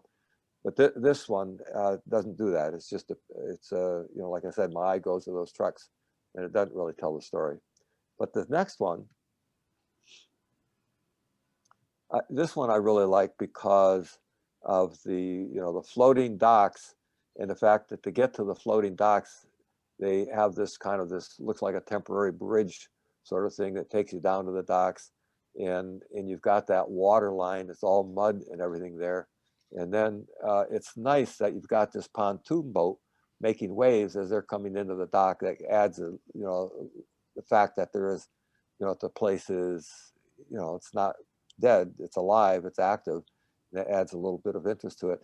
The only thing I would do is I would have more of the green shoreline. If you look at the green shoreline in the upper right, if I had a little bit more of the water line that came up to the top there, it would give me a better sense of the fact, like, oh yeah, that's not supposed to be that way. That water line goes all the way around, and it should be up higher. And I think you could probably do that by backing off a little bit, or a little bit more of a wide angle. But this also tells a story. Those two photographs, the first one and this one, you know, any newspaper would say, thanks, boy, good job, illustrated the story, terrific.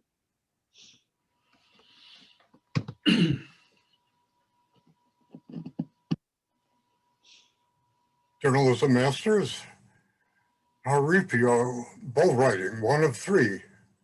Before the ride, a Conhinente bull rider from Haripio Sin Fronteras is introduced to a boisterous Cinco de Mayo crowd.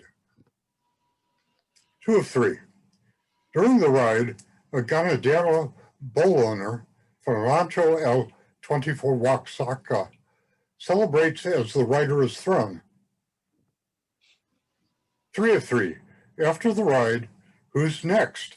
Successful bulls bring prize money to their owners and are highly valued.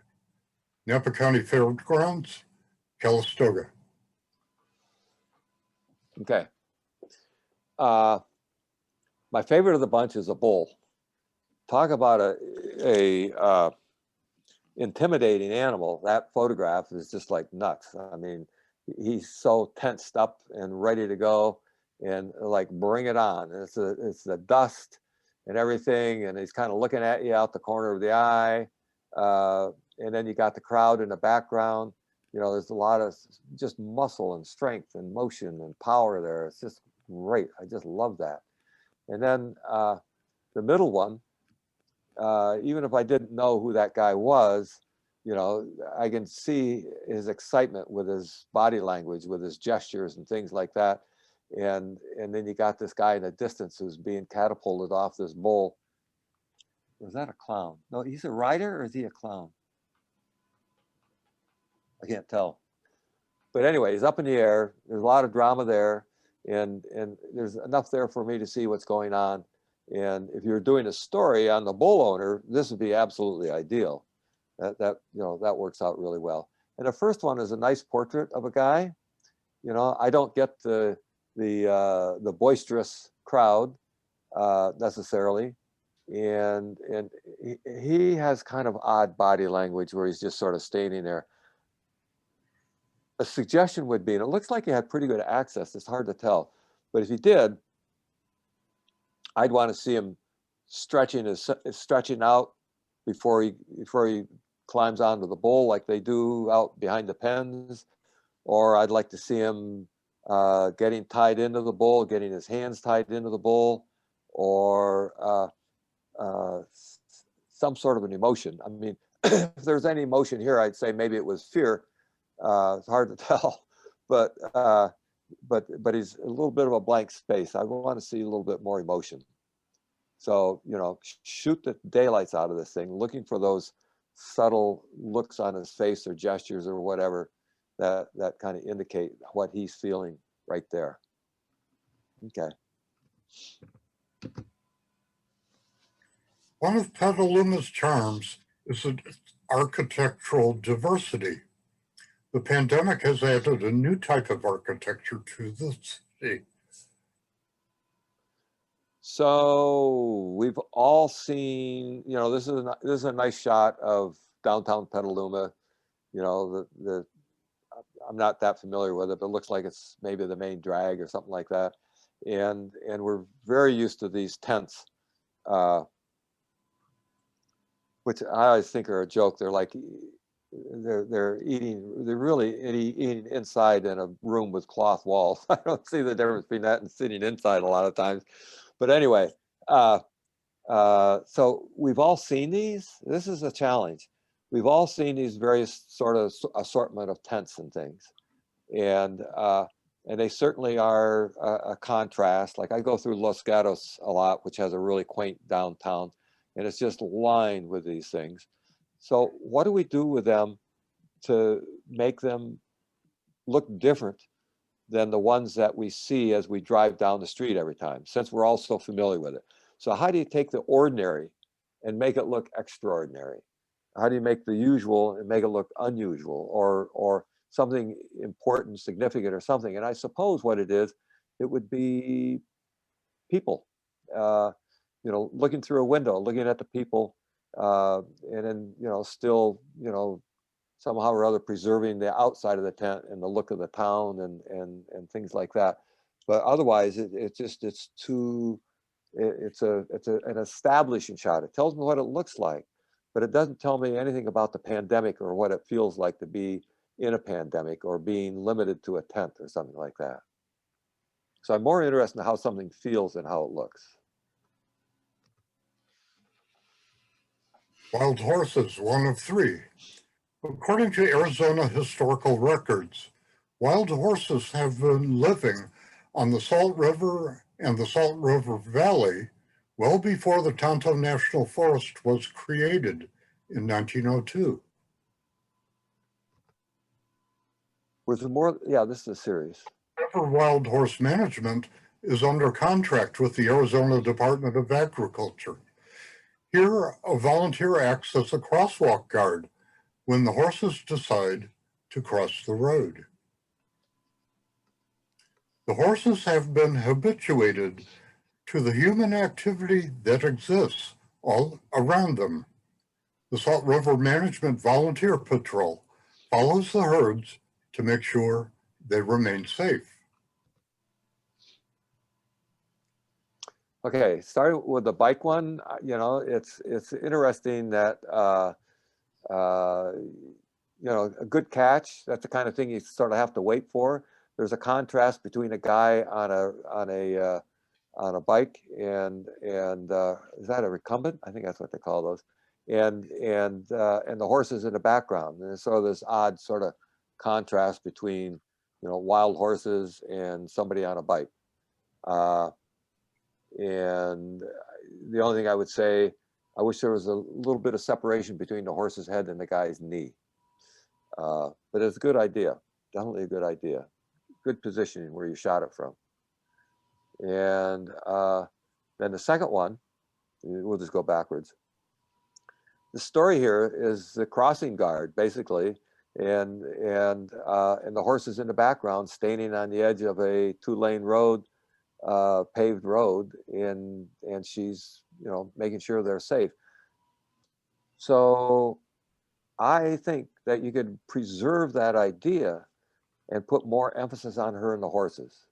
So crop it on the bottom, right, left, and even maybe a little bit down towards the top. Come down towards the top of that mesa or butte or whatever that is there, and just make it about her and the horses.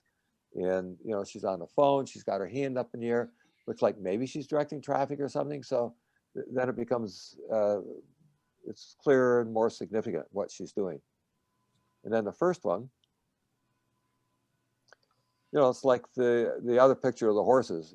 There's a certain intimacy to it, and it's kind of like it's nice. It's kind of like, aw shucks, you know, it's sweet, and so on, and you know, what's not to like about it? It's nice, but it's framed as good as it's going to get. It's it does seem like it's tilted to the left. I think I would straighten it out a little bit. But other than that, it's nice. It's nice frame, nice moment. You know, it's a great moment. And the bike guy was a nice moment too. That whole idea is it's a captures of a certain decisive moment. It's good. Okay.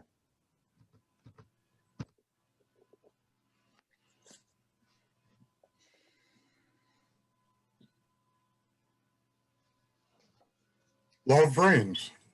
Interesting juxtaposition of couples attending 2016 Folsom Street Fair, a safe place for cosplay, submission dominance play, and S&M, a so-called in San Francisco experience.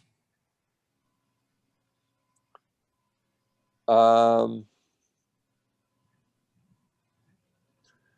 right. So Folsom Street Fair.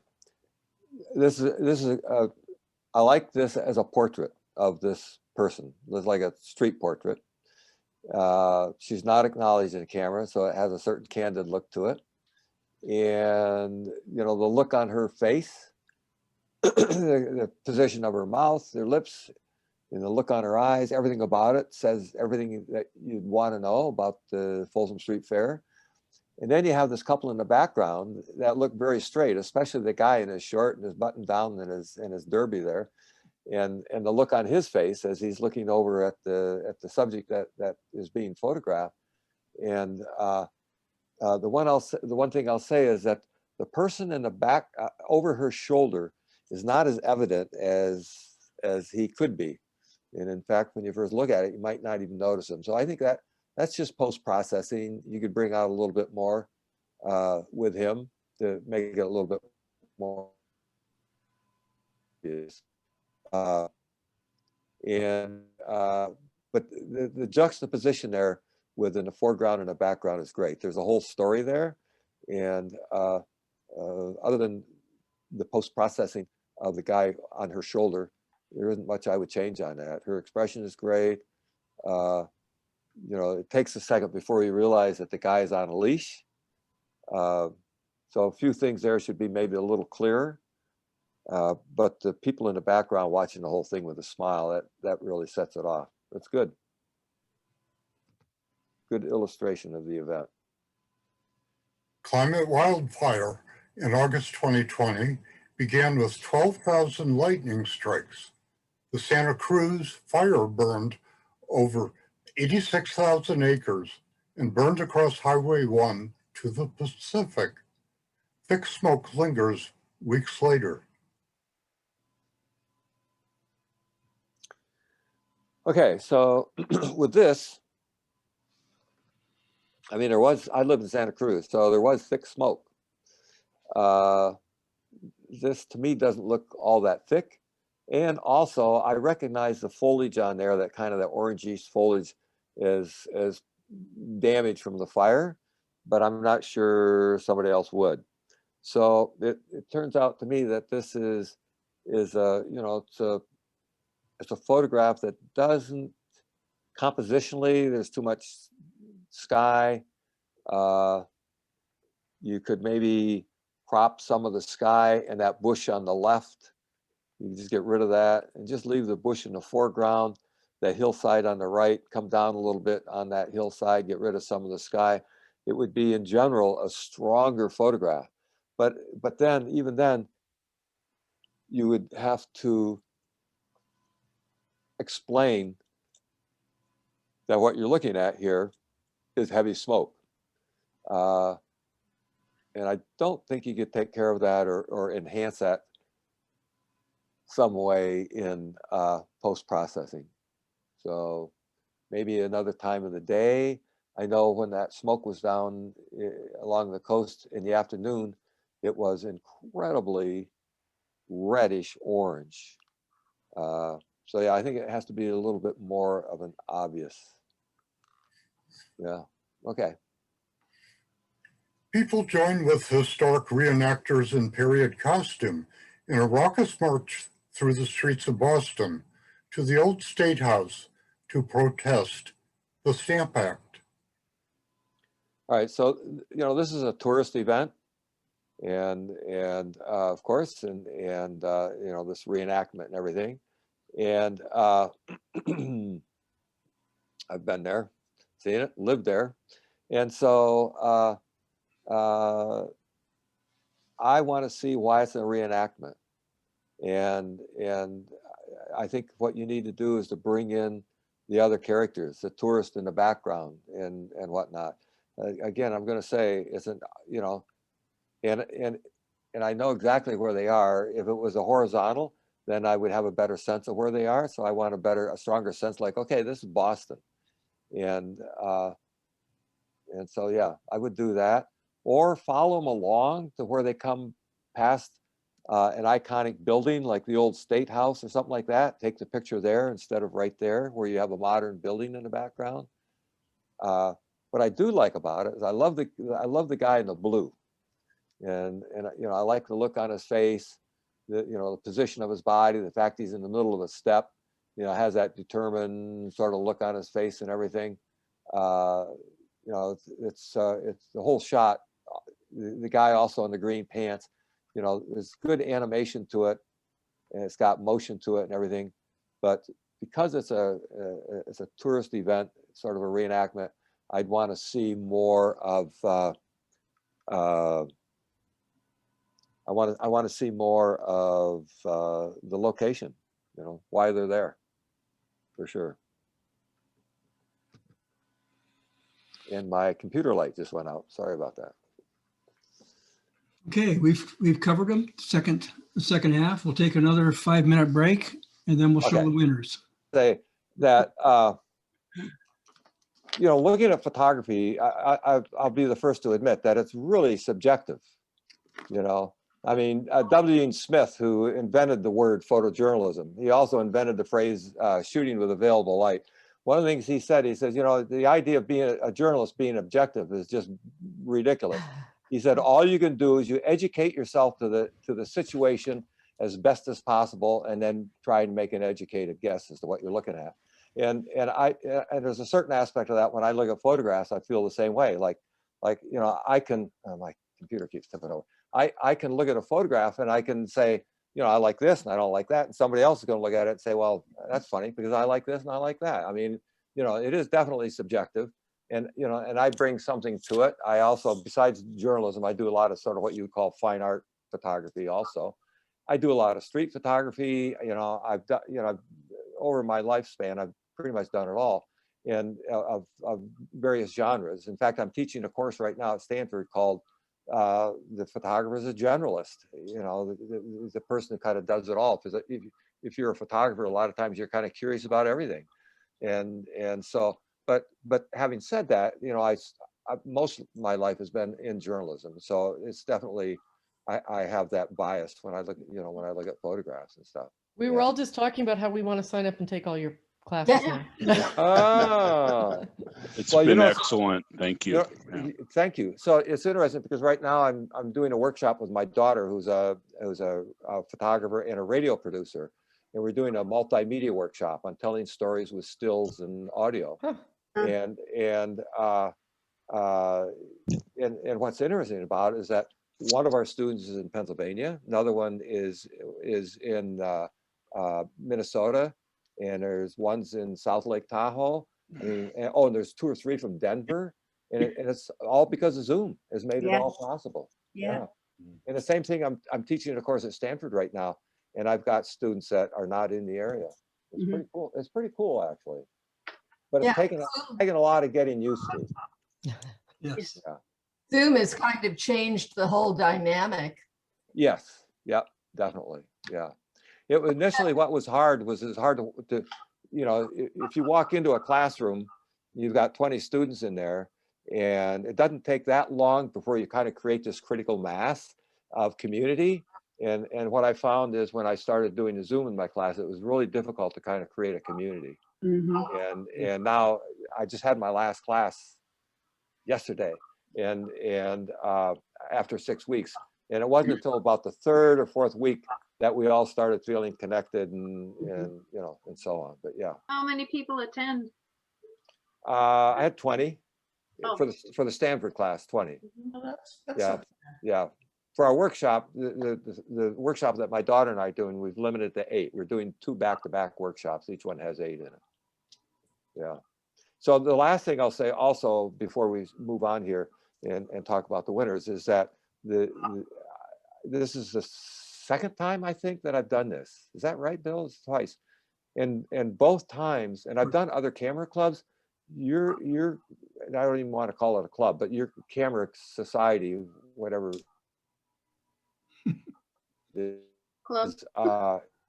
It's impressive. Okay. Of course, It's you break impressive. up right I when mean, you when start it came Don't down to break I up think now. it's the best. We missed the No, I good was saying- part. Do that again. No, I was saying when I was looking at the photographs, it was such a challenge for me. It was such a challenge because they're beautiful. There's so many great photographs, and to choose between them, you have a good group of people. You have a really good group of brought people. our A game tonight. And well, it extends into even in the basic grouping also. There was all kinds of surprises in all different levels. It was great. Yeah. Neal, as president, I just want to say that we're all going to take your classes. Wow. Okay, Pictorial, basic 2 images. 2nd place, Mark. Okay. Well, it's all about you, Neal. Thank you. I've learned so much, and really have enjoyed it. Everything you say has a nugget in it, so I've learned so much. I hope you come back. Oh, good. Thank you. Thank you. And 1st place, Fritz. I'm not sure Fritz is here tonight. Well, I am here. Great. We had lunch here. We just stopped along the road and didn't really know exactly where it was, except it was along that road. So I got into Google Earth when I entered this photo to see, well, exactly where was this little meadow, and saw these little photo icons you see on Google Earth. And sure enough, there were some photos very similar to this. Mine's better, of course, but Yes. Of course. it helped me identify the exact location. Anyway, thanks. I could set up a tent right in the middle of that meadow there. I'd be happy. It was, your tent would blow away. This was really windy, and I have no Ah. idea how to get wind in a photo. Ah, ah. The trouble with tribbles, the tribbles. Right. Are those hay bales? What those are, I believe, are stuff we would call pampas grass. And if you see that, there's a cow up there, and I think that's what Yeah. happens when cows graze on pampas grass. Oh, there is. Wow. Darn. That's speculation, not Oh. true. But Very cool. Cool. Okay, Pictorial Intermediate, we have 4 winners. Honorable mention, Sherry. Oh, thank you. I really enjoyed this little church and I tried to photograph it. It was full of shrubbery around it and they've recently renovated it. So they cleared it out. And it Huh. was a good opportunity. Where is that, Sherry? It's Nicasio, St. Mary's in Nicasio. Oh, okay. Huh. Beautiful. Nice. Congratulations. 3rd place, Dick. He's not here. Okay, Good one, Dick. Wow. good. Yeah, Great it's job. nice. That though I know was over at the Palouse when we did the Oh, big tires. Nice. Yeah. 2nd place, Ronnie. Well, thank you. This is actually one stem of a stargazer lily. Ah, And just in case you didn't know, the stargazer lily was developed by a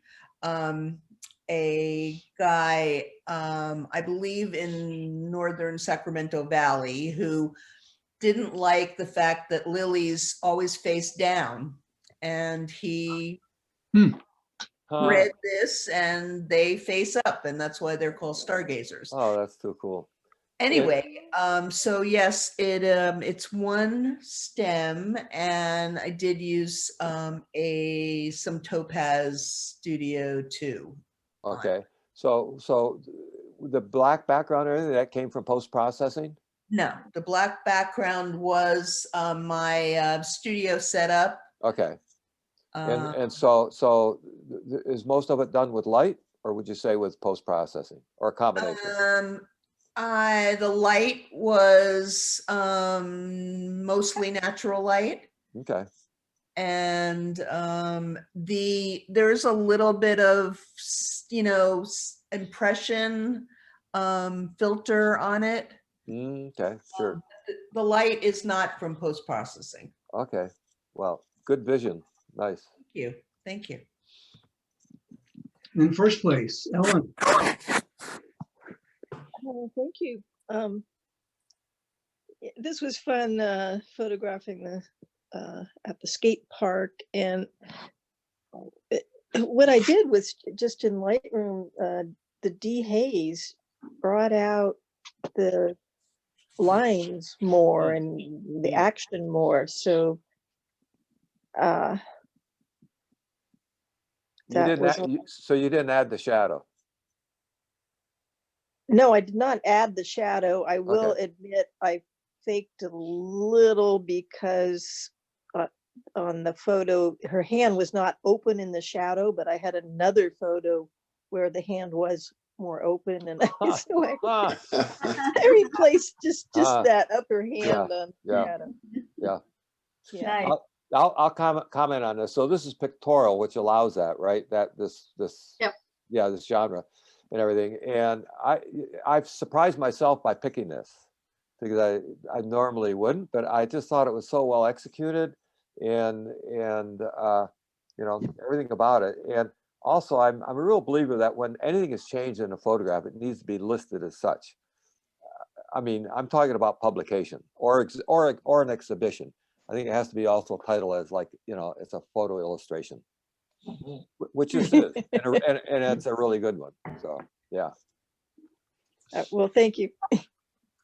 Really really good. Yep. Okay, Pictorial Advanced, 4 images. Honorable mention, Kevin. Kevin here? Is Kevin here? Here tonight. I didn't see him. Nice light. Yeah, super light. Beautiful light. Okay, moving on. Third place, Herb. There we go, I think. Yep. Thank you. Yeah, this was, I guess, a lucky, very easy composite for me. The Trona Pinnacles were as shown, and the comet was actually over Mono Lake, also with a same cloud cover. So the sky was pretty much similar in both cases. That's And I just managed to put them together. Beautiful. So my question is, yeah, it is beautiful. My question is this: is that is it geographically correct? In other words, if you took a picture of those pinnacles, had the comet been there, is that where it would have appeared? I can't say that with absolute certitude. It is, yeah, it's basically in the right direction. Because But I couldn't tell you that at that point in time, it would have been over that particular pillar. Okay, but the comet was in the west, wasn't it? As I remember right. Yeah, right. That's sort of looking west. So okay, cool. Very cool. Sure. It was very simple because it was pretty much the same lighting in both cases. Okay, nice. Very good. Thank you. Second place, Linda. Oh, boy. Love that. Linda's There. I don't think Linda's here. Oh, she was. Very nice. Yeah, this is my favorite. Yeah, I really like Great that. shot. Yeah. Good catch. Wow. Yeah. First place, Steve. Oh, Steve, what happened to you? Steve, We have 3 Steves, so mention which Steve it is. Steve Gibbs. I think he left. you still Yeah, here, I Steve? don't see him.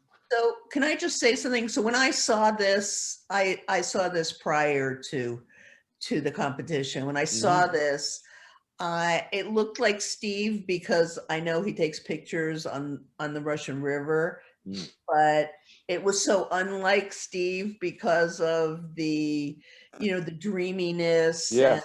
And, it was very unlike him. Except for all the painterly. Yes, very painterly. Yeah, I wanted to talk to him how he did it and why he did it. Yeah, That's he give you his phone number. Very, very ethereal. Yeah. Cool.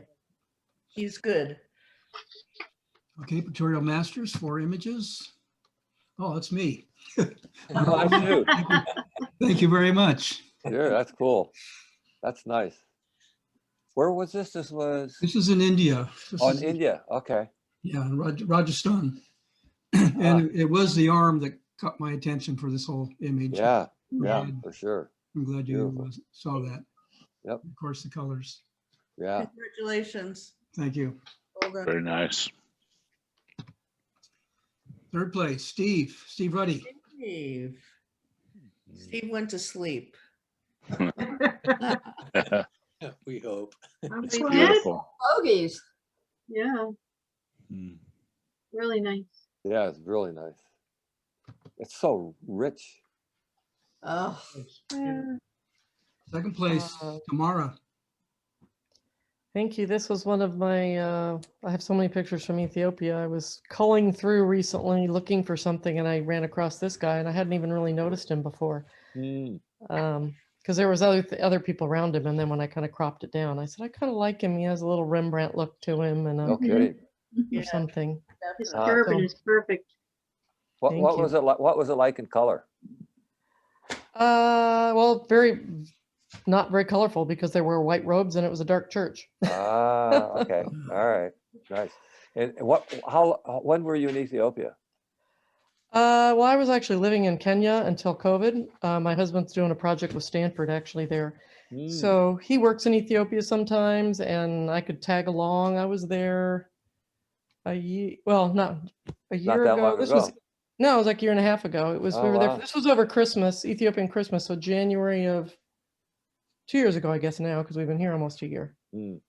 Yeah, and we were supposed to be back for the total solar eclipse there again last year, but of course we ended up back here waiting out COVID till we can go back. But Ethiopia is amazing. I just, have you been there? It's just a I haven't been to Ethiopia. I know several people who used to work there a lot, journalists. Yeah.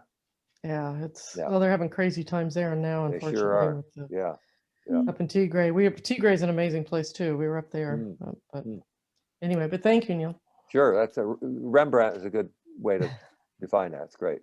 Yeah. Okay. First place, Nancy. You did it again, Nancy. Cool. Yeah. The cat You bird. asked Neal about processing, and Oh, there's Nancy. if I had not had to felt that for the image didn't need it to be so darkened in the back, it would have been in either travel or journalism. But because I felt that the image really needed to just concentrate on those eyes, like you said, the two guys and just how they're opposite eyes, and then the little girl, whether to have her in or not. And then really I wanted to like de-emphasize the father, but I wanted just how she was staring. So as you see across like that. So yeah, I darkened, I played a lot with it, a lot to get to the point where I felt that it had the impact that I wanted, and that's why it's in Pictorial. Yeah. Yeah. Okay. That's great. It's just what you did is perfect. You know, looking at it the second time, the kid on the right, his left arm that's up over his head. Yeah. I think I would just lighten that a little bit. Yeah, no, it was really mushed up. It was something really weird, and it was part of having to work with things that were just, you know, how things sometimes just don't look right. Yes, absolutely. Yep. And Yeah. And so I worked it. So then I tried to make it have that same sort of feel, like it's that I wasn't trying to take care of something that was. Maybe it's the color of it. Yeah, yeah.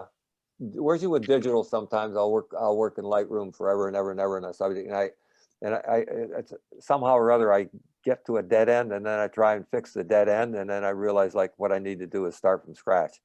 You know. And because I work in, I've moved downsized to, you know, because how we age, to Fuji. And so I've switched from Lightroom to Capture One. Well, besides the fact that I wouldn't go for subscription, and Lightroom 6 is getting kind of old. But I switched to Capture One, and I am so entranced with what Capture One does, because it's made for people doing studio work, and so there's so much delicate things that can you can do a lot with Capture One. Yeah. Neat. Okay. Great. Good job. Really great. Bevel. Third place, Fritz. Well, this is a trip we took in Mongolia, and this is from the inside of a guru. And the judge said I should have moved the camera, but we were all sort of sitting around this table, so it was sort of awkward to do that. Anyway, the guy in the middle is our camel herder. He was the guy that led our trip. So okay. Was the focus of this. Okay. So yeah. Thank you. Yep. Yeah. Second place, Laura.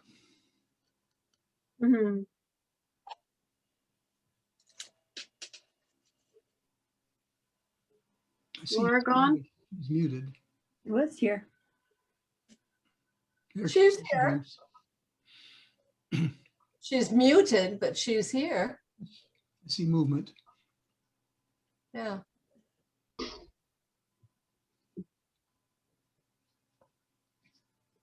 Laura, are you there? You want to say a few words? There we go. Yeah, I was there, I don't know, 3 or 4 years ago. And I was intrigued by the look of the vehicles. Yeah. Sure. Yeah, they're unique. Yeah. Yeah, they really are. Yeah. Every year they have a thing called Woody's on the Wharf in Santa Cruz. And they have like 100 old cars and a lot of old wooden station wagons. And it is a heyday to photograph. It's just wonderful old cars I bet. with lots of curves and things like that. Good to First know. place, Elizabeth. Beautiful. Thank you. Kind of a tough place to get to, but it's in the middle of the Ring of Fire and 45 active volcanoes, so it's pretty spectacular. And watching the fog roll in as the sun came up was really quite something. So thank you. Yeah, the fog is great. Well, let me ask you a question. I mentioned when I was doing commentary that to see more fog in the foreground. Was there more fog in the foreground? Actually, I went and looked at the original pictures, not that much. It was rolling from the left over a ridge and then sat there. So we were looking down into that, the caldera, the fog. Yep. Yep. Yeah, that's amazing.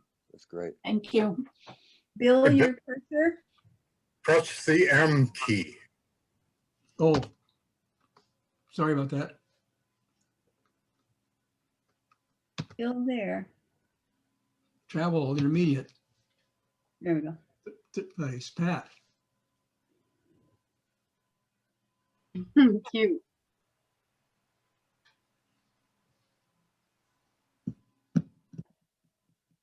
Pat has gone to bed. Okay. Oh, Pat. she's still a working woman. Second place, Sherry. Oh, thank you. Yeah, you all know Death Valley is a really, really special place. I can't wait to go back. Beautiful. Congratulations. You got the part where I mentioned about the boardwalk here coming out the corner? Yes, I did. Yeah, and moving it a little bit. Yeah, it's a good suggestion. Yeah. I'll go back and look at these. Colors are really beautiful. Yeah. Yeah, everything about it. I like the subtleness of it. Yeah. But Bill, that cursor is still right in the middle of the photo. Oh, great. Thank you. Thank you. Thank you. First place, Ronnie. Ronnie. So you want to know how much I paid that? I want to know how much you paid the Nathan hot dog guy. That, that will be forever secret. It looked to me, I kept coming back to this shot and it looked to me like a cross section, And that Nathan's was right there. That I had never seen, by the way. These are not like the regular sabrets, they're all over the city. I had never seen a Nathan's, hot dog stand like that. But that yellow, God, the colors were amazing. That yellow was just spot on. And I took this about 4 years ago with my son, and I didn't really do much of anything to this. The sky was that way, and just everything was. Sky is spectacular. I mean, it's just amazing. Yeah, it was clouds. A beautiful day. Yeah, it's a beautiful photo. Nice shot. It is absolutely. Yeah. Thank you. Nice, Ronnie. It's also Very a nice, good. nice balance here, having a dark section here up in the corner to sort of balance out other corners that are kind of dark too. If that was a blue sky, it wouldn't have been as. It would have been quite as nice. Yeah, it was a great day. That sky was amazing. Thank you very much. Sure. Very good. Advanced. Honorable mention, Bob. Oh, That's a cool well, shot. this is what you see is what you got. It's taken from Bodega Head, and it was a spectacular day. And we had all that surf there, and then these two people showed up in the corner, and that sort of made the scene. Yeah. Even the red jacket was made to order. I know, really. Always carry a red sweatshirt just in case you need to fill out a scene. I'm going to add another note on another photo because I don't think it's going to get recognized. But in the monochrome, that shot of the water dashing over the rocks. Yes. That was taken from almost the same spot, and I just turned around. Oh, wow. Well, it's, probably a 50-yard difference, but if you can believe it, for the black and white, the sun was coming right at me, and that gave me Oh yeah, right. that glare. And then when I turned here, it was just illuminating this whole scene. Well, that shooting into the sun really worked. That worked really well. Love it. Yeah. Third place. Good night, Bob. Thank you. Third place, Herb. Oh, great. Thank you. This is my supermodel wife skiing 100 yards ahead of me as always. And this was took up there. We'd like to say this was the only way you could get out there in the winter is an 11-mile ski out. And then, of course, 11-mile back, unless you want to stay in this little lodge there for 150 a person. And we had 4 people. We already had a room in the valley, so it made no sense. Yeah. But so she was just ahead, and I took a picture, and we came back in the dark. So thank you. So it's 11 miles to Half Dome from what, like a parking lot or something? From Badger, from Glacier Point Road. Okay. Down from the Badger Pass Ski Resort. Okay. And we were not planning on doing this. In fact, we hadn't skied that much at all, but we had our 20-something kids with us, and the whole road was essentially pretty boring. There was nothing really interesting on either way. We were hoping for something more interesting. So we're finally there and almost there, and we said, well, let's just go all the way. And you go there, you go down. First time we had been there in winter. This is what is it shot? 12/26. So Christmas day after. Point and shoot. And so when we had to get out of there real fast, and it was pretty tiring. We slept. So thank you very much. Yeah, neat. Second place, Bill Clark. I didn't see Bill. No, Bill hasn't been here. Okay. Keeps traveling. Jeez. Ellen. Oh. First place, Guy. Wow. That light is so yummy. The light is, that's a good way to put it. Absolutely. Yeah. I thought that was a pizza behind them, and I got hungry. It looks like they're both on their Oh yeah, he's phone. got a pizza back there. I got the joke. I got the joke, Guy. Enjoying the romantic sights of Venice, Right, and they're both looking at their. They're both looking at their phones. Yeah. Yeah. It's great. Hey, travel, 4 images. Well, that's me. Yeah, I really appreciate your comments on this. I took both pictures with just the rainbows and just the tents. Yeah. And ended up with this because since it's travel and Oh yeah, right. Sure. Yep. How it's what it's like to be there. Yep. Amazing place. I've been to different parts of the Arctic National Park, and it's just stunning. Yeah. Talk about open sky. Whew. And this is August, so the light is still very low all day long. And, and, no nights. Just Beautiful. Thank you. Very cool. Thanks very much. Nice, Bill. Did it rain every day? No. No? Just a few showers here and there. Yeah. My experience has been that it would 4, 5, 6, 7 o'clock in the afternoon, it'd cloud over, rain, clear off. Yeah. And then a lot of times in the day it would do that. It'd kind of come out of the hills. Very changeable. Yeah. Neat. Thanks. Okay. Very nice. Third place, Mike. I haven't seen Mike tonight. I thought he was here. I think Mike is sleeping. I don't think he can stay up this late. He has to get up early to go shoot birds. Yeah. Okay, second place tomorrow. Yeah, that's a great shot. Yeah, I love that shot. Oh, this was my one. I have an emotional attachment to it, so I had to say everybody's probably going to hate it, but I just have to throw it in anyway just to see. Great. Because like once you've lived in Africa for a year or so, you've been to all the big, this Masai Mara and all that, and you start getting off into some pretty out in the no place areas. And we were out in the middle of nowhere. We had, I think, 3 vehicles, and every vehicle kept breaking down. So then somebody would be on the phone calling to try and find somebody else that could come out. And this was I think this was the 3rd vehicle we'd had over the course of this week. And so this guy his truck was falling apart. You could tell he was struggling a bit with his pink hat on. And I think right after I took this, I'm riding behind him going, that pink hat. Oh, I don't want him to see me taking a picture of his pink hat. But I think the drive shaft of this this truck, whatever, collapsed. We're dragging it. And then I think we ended up with 4 cars. I think we had 5 flat tires that trip. But, it's not a real safari if you don't have at least 1 flat tire. That's what we learned after a while. You're just on a tourist trip. If you're not getting stuck, you don't have a flat tire, you don't. So this was a classic one of that with this guy in his hat. So thank you. You ever see the movie Gods Must Be Crazy? Yes. So there's this old beater Land Rover, and there's this Kikuyu tribesman who's a mechanic. And at one point he crawls out from underneath it. He says, "It's the Antichrist." I'd have to watch that again. Yeah, it's pretty good.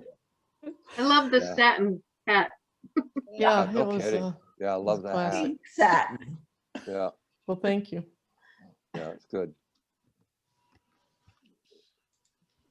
It's good because it's unpredictable. Mm-hmm. Yeah. And first place, Nancy. Of course. Whoa. Hey, yeah.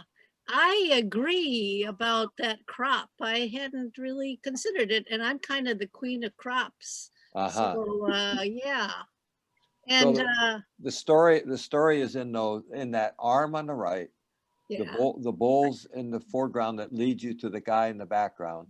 And so that's the story. It goes from the guy in the background to the arm to the bulls. That's it. I'm glad you saw the arm. That's very subtle. The backlighting I thought was really cool on that. Yep.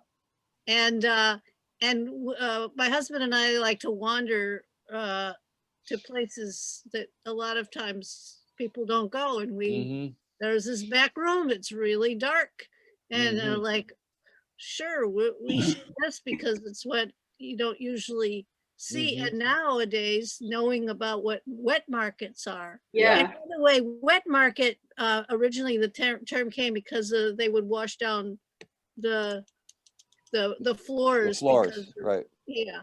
So it wasn't anything nefarious. It's just that what that meant, but cool.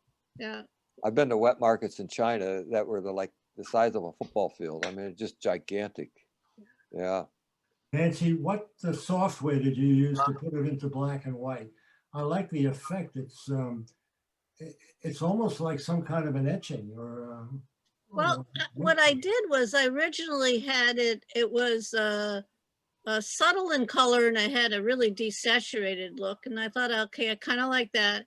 And then I tried a dual tone, and a dual tone was really kind of cool. But then I would be limited to just pictorial.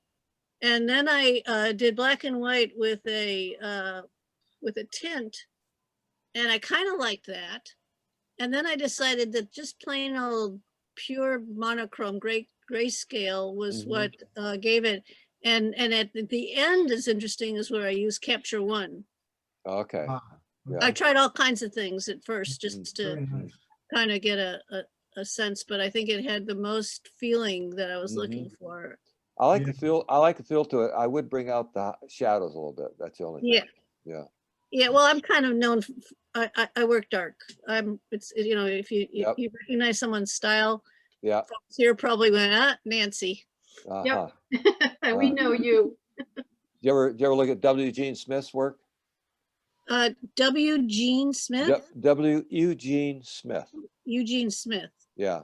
I will look up. The name sounds familiar. He's a former Magnum photographer. He used to work for Life magazine, and he's done some of the more iconic photo essays. One's called Country Doctor, another one's called Nurse Midwife. Okay. And he tends to work a little bit dark. Okay, I will definitely take a look at that. Thank you. And it's all old school analog. Yeah. Yeah. but beautiful. Great, thank you. Yeah.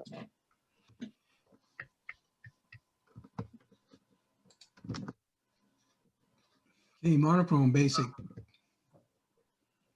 Mark, third place. Oops. They're dropping like flies. Yeah. No, Mark is still here. Oh. I just need to learn to unmute. It's out at Calusa. If you haven't been there, go out and photograph. It's beautiful out there. Mm. What kind of goose is that? It's a snow goose. Snow goose. Pretty. Thank So, you. so Mark, Yeah, just Lightroom? Do you use Lightroom? I can't hear. Try again, please. So I wonder. Okay, I asked if you worked in Lightroom. No. So here's the story. Do you work in I don't like doing a lot of processing, so I'll probably be basic for the next 5 or 6 or 7 years. Okay. No, I'm that type. I really don't. I use very basic. Maybe when I get a little older, I'll take the time to do it. But so yeah, Okay. I don't do a lot of post processing, to be honest with you. I do a little, All right. and it shows. I landed third, so. All right. You win every time. You know, you got it. I don't have a bias either one way or the other. I just like to do what I do, and that's it. That's good. Do it for the passion. Thank you. And again, I'll tell you, this is just, I've learned so much tonight. Thank you. Oh, good. Thank you. Congratulations, Mark. Thank you. Second place, Elizabeth. Nice. Thank you.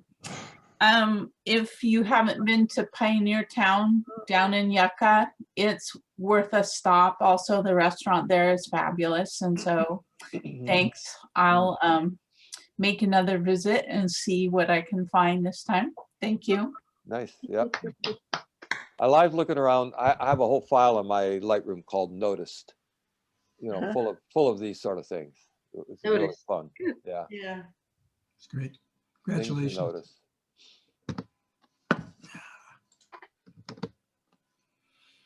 First place, Laura.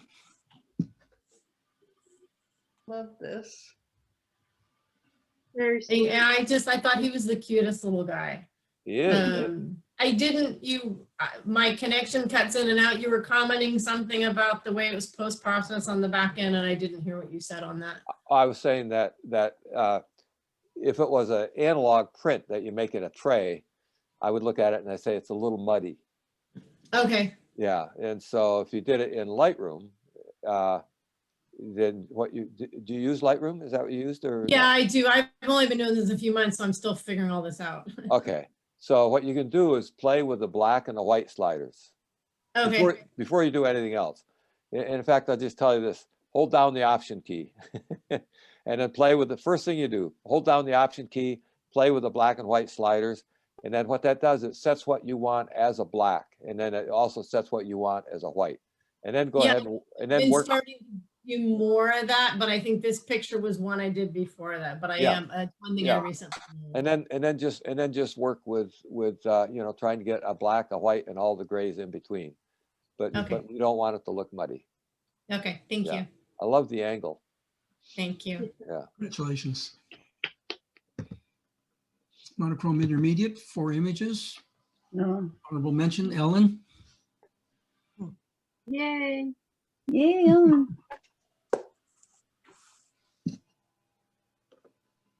Ellen here? She was here. I thought that looked like the bow of a ship. Yeah. Yeah. Yeah, I can see that. The wave is perfectly placed. I don't see her name in the group. So's Dick's, but I know he's not here. Oh, Gustavo. Beautiful. Yes. I love this. Third place. You're there. Hi. Yeah, actually, I'm here. All right. My microphone didn't work last week, so I was muted, sort of.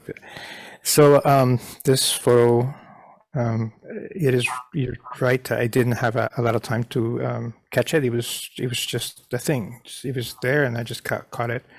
I actually caught the whole riders, the whole horses, and with the riders. But I felt that the image really was at the head of the horses, so that's why I cropped it down to that. Thank you. Sharp. Yeah, good crop. Love the eyes. Yeah. Oh, the eyes are great. Yeah. Nice job, Gustavo. It's pretty. Thank you. Glamour shot. Pat. Oh, Pat. Pat's Fabulous. In bed? Bed. Chris, in is first it- place. Ronnie. Who's that? Wow. Who did that? Ronnie. So thank you. This Tell me how you did that. well, I took a really big horizontal shot and I cropped it to death. I mean, it was a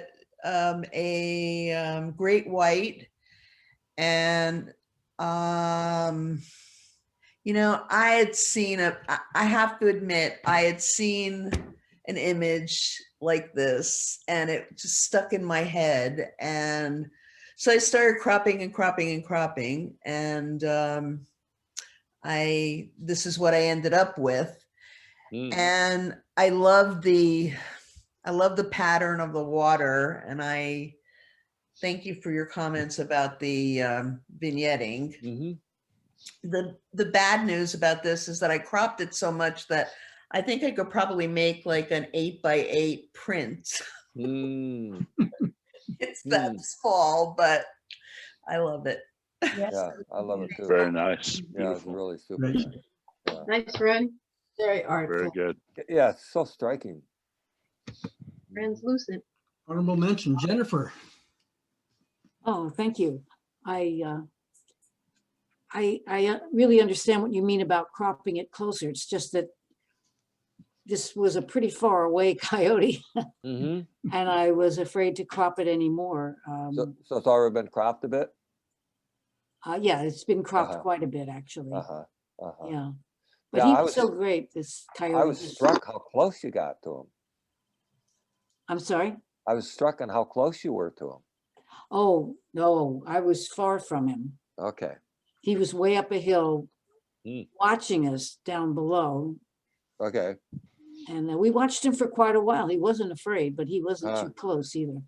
Okay. I wish I had a magnifying lens. Very cool. Yeah. I like it. Yeah. I do too. He's so relaxed. He was very relaxed. Yeah, it's very cool. He just looks at It's great. Congratulations. Yep. Third place, Bob. Oh, Oh, we have a chance to talk about it again. You stayed up. So this was the other side of the bodega head. Yep. As I say, the sun was coming in from that upper right direction, and there wasn't much color. The original, color image didn't look much different. I reviewed it with Tony Raines, and he suggested doing it in black and white, which I have here. I gave it a light blue tint that sort of livened it up. And I agree that with Neal that big rock on the front is sort of in the way, but there was no way to get rid of it. Well, that's the thing I said, it's unless you were there, which I wasn't, it's hard to tell about where you can stand, what you can do, and so on. But look, for everybody, look how the backlight, and the sparkle off the water. I mean, such a good argument that don't worry about shooting into the sun, clearly. Yeah. It's great. Nice, Bob. Yeah, it's really nice. Nice job.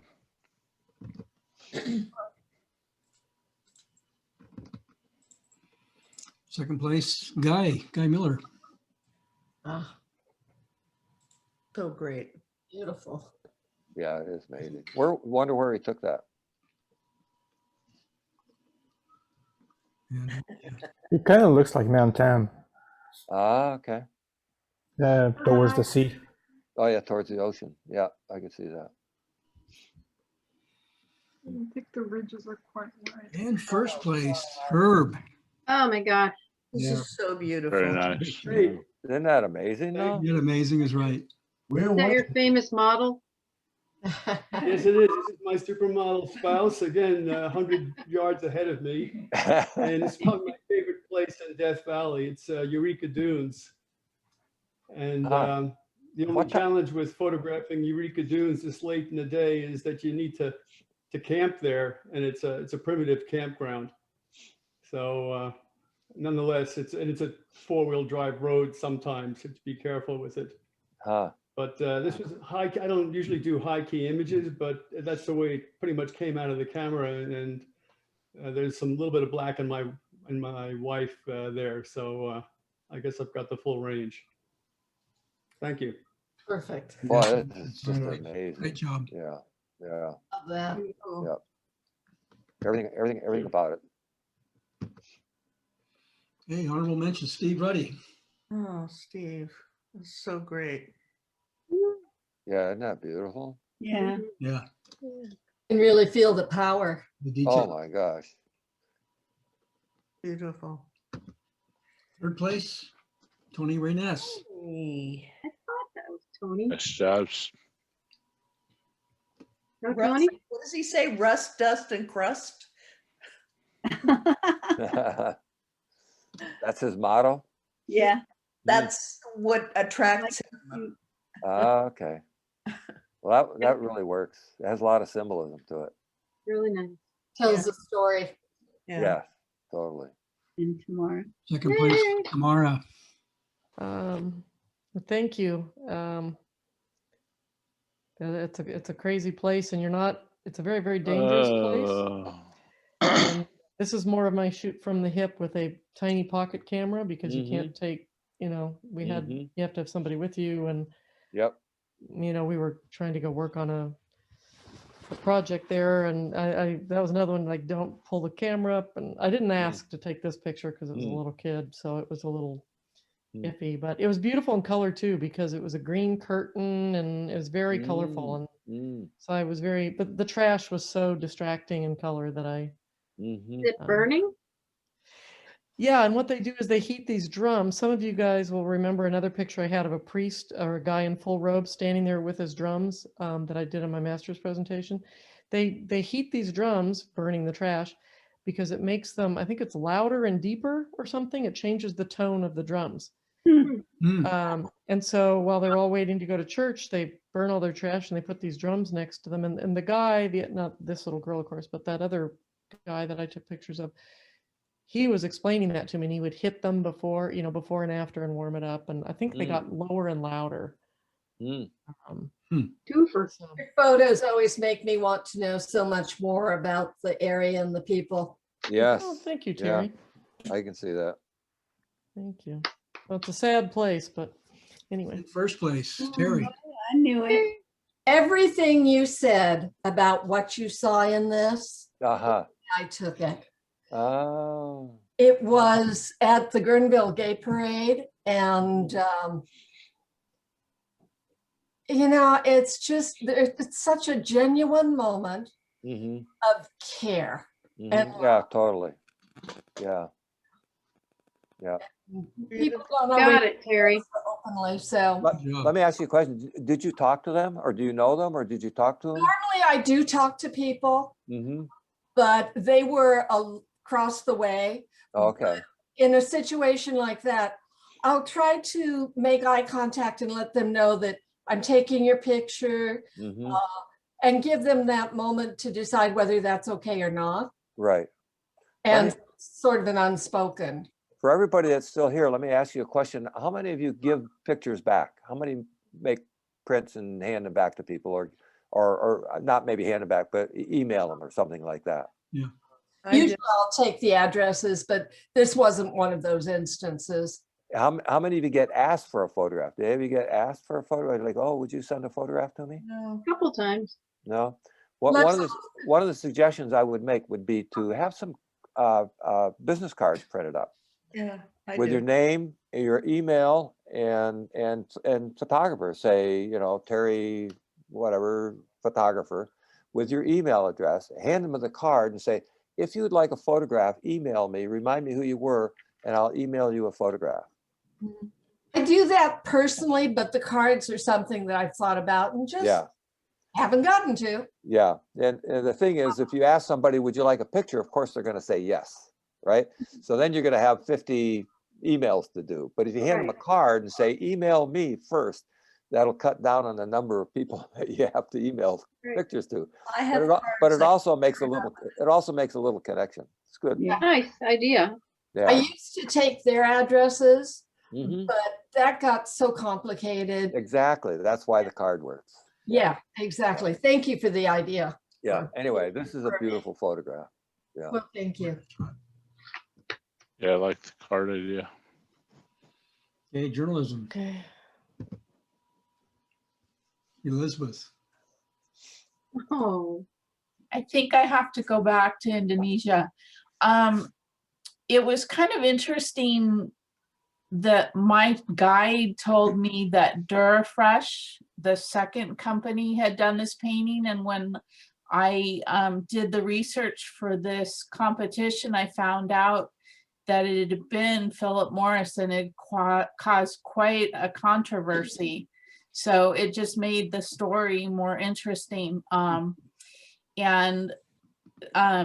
Just a lot of fun. The other side of the river, all the houses are blue. So if you see them again, you'll know that they're related to each other. One side is all these multicolors and then the other side is just monochromatic, but thank you. Yeah. you love it. Am I right about the sewers going in the river? Probably that wasn't clear. It's really rainy and there's a whole lot of water moving. The trash problem in Indonesia because of the population problem is just outrageous. Oh yeah. Okay. Wonderful. Okay, intermediate, 2 images. Second place, Betsy. She's here tonight. She there? Not here? She usually goes early.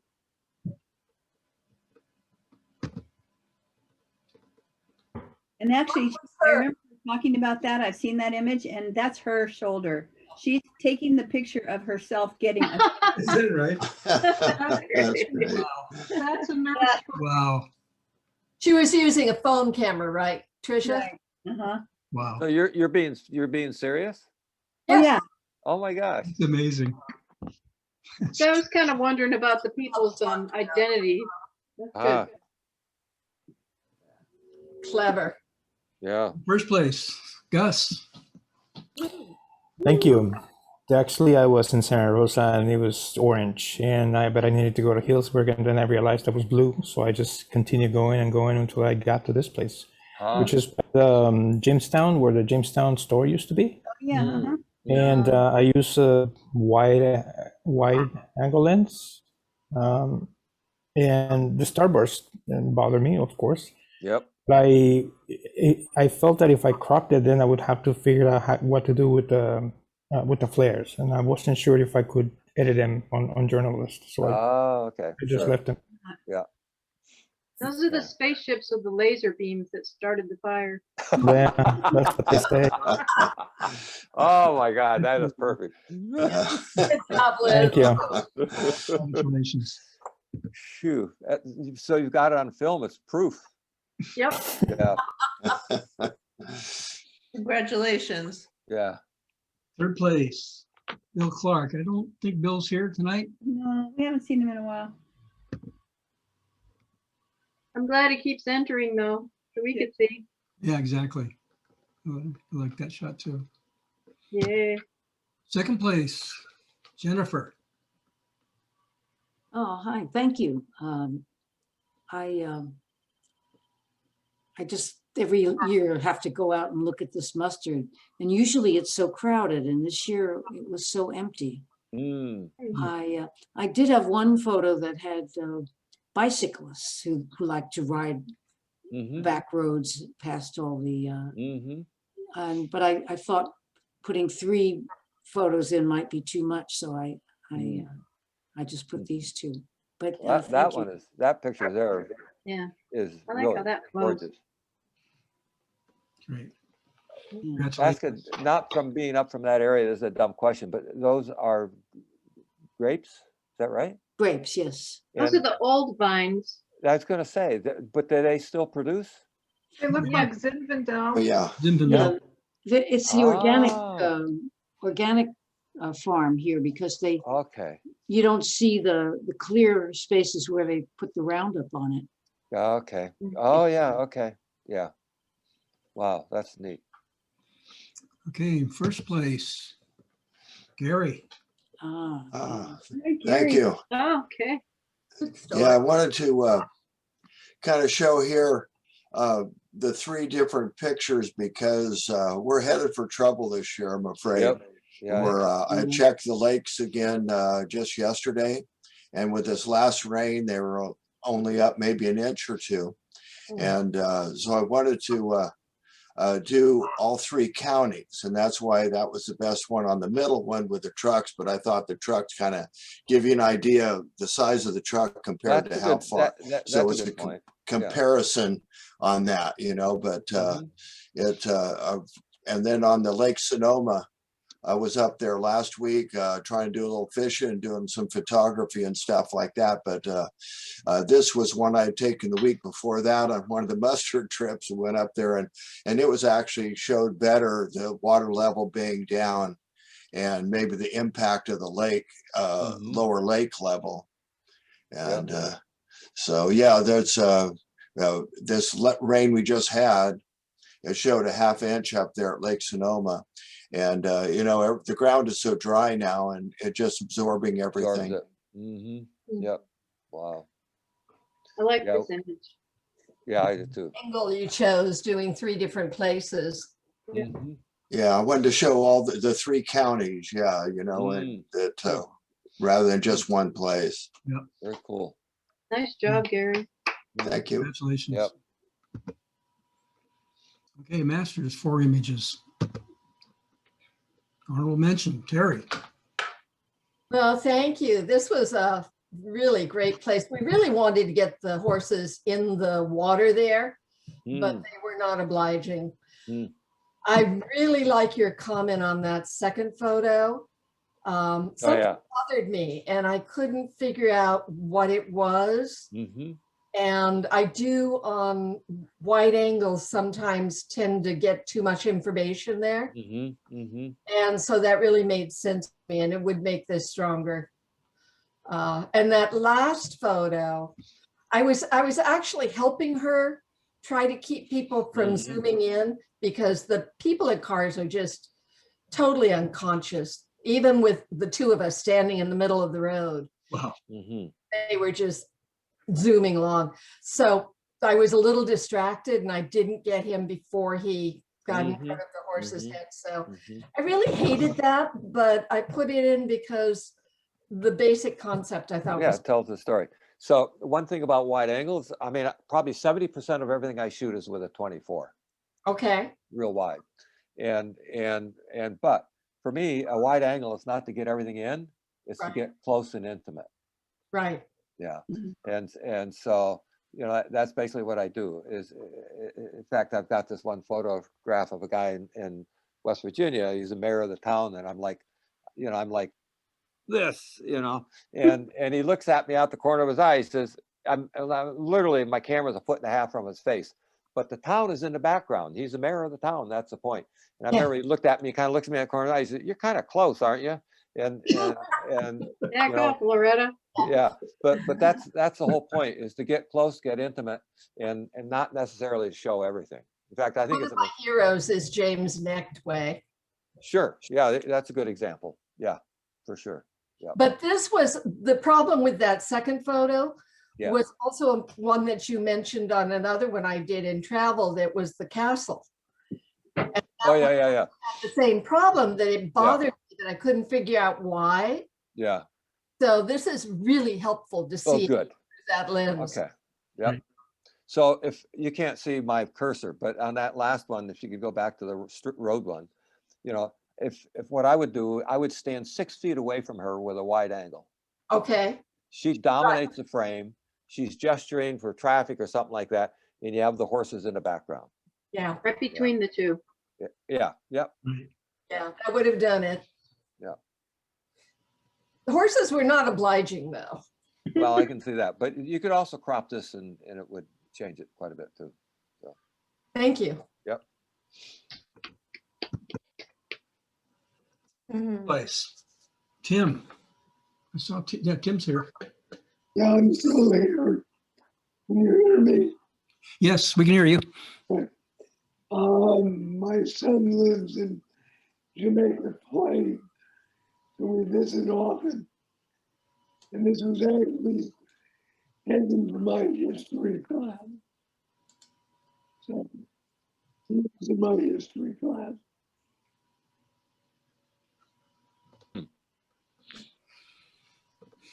We get to go to Was Boston I again, accurate huh? in saying that with Boston's awesome? But was I right, Tim, in saying that if you had done a horizontal and showed more of the plaza with the bricks and things like that, it would have looked more like Boston? Where this was filmed is really the new part of Boston. You really have to move down the street a ways to get to the point where the old state house is. Right. And Does they this were sit- headed in that direction. This looks So like it's City trying Hall to get- Plaza. Is that right? Yeah, Yeah. Okay. and you can see this is Summit. And it's moving along where all the big businesses You're right. are. Yeah. Yeah. Okay. But it is done by a historical association there that puts this on. Right. Yep. Yeah. Cool. Congratulations. You had some good points about your perspective and moving around was something that most judges don't speak about. And I do appreciate you doing that. Yeah, that is a good positive. Moving around. Yes. Yeah. I call that working a situation. You know, if you have a situation and then work it, and in particular, if if you got 30 seconds, then you've got 30 seconds. You can't work it. But if you got 3 minutes, then you can work it. And you know, high, low, left, right, close, fur back, you know, so on. Yeah, the challenge with this shot is that they were moving and I was trying to move with them. Yep. I probably got 50, maybe 60 shots of them as I was trying to stay ahead so I'd catch them in front rather than behind. Yeah. Yeah. Yeah. Good. Great. Congratulations. Yep. Thank you. Second place. Nancy.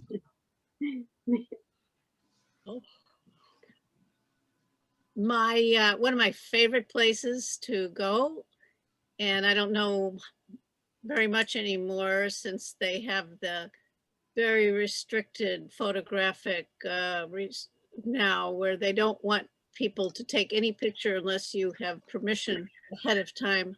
And it's getting harder to take even respectful pictures there. I have a lot of disrespectful pictures that can't be shown. Well, they can be shown for this.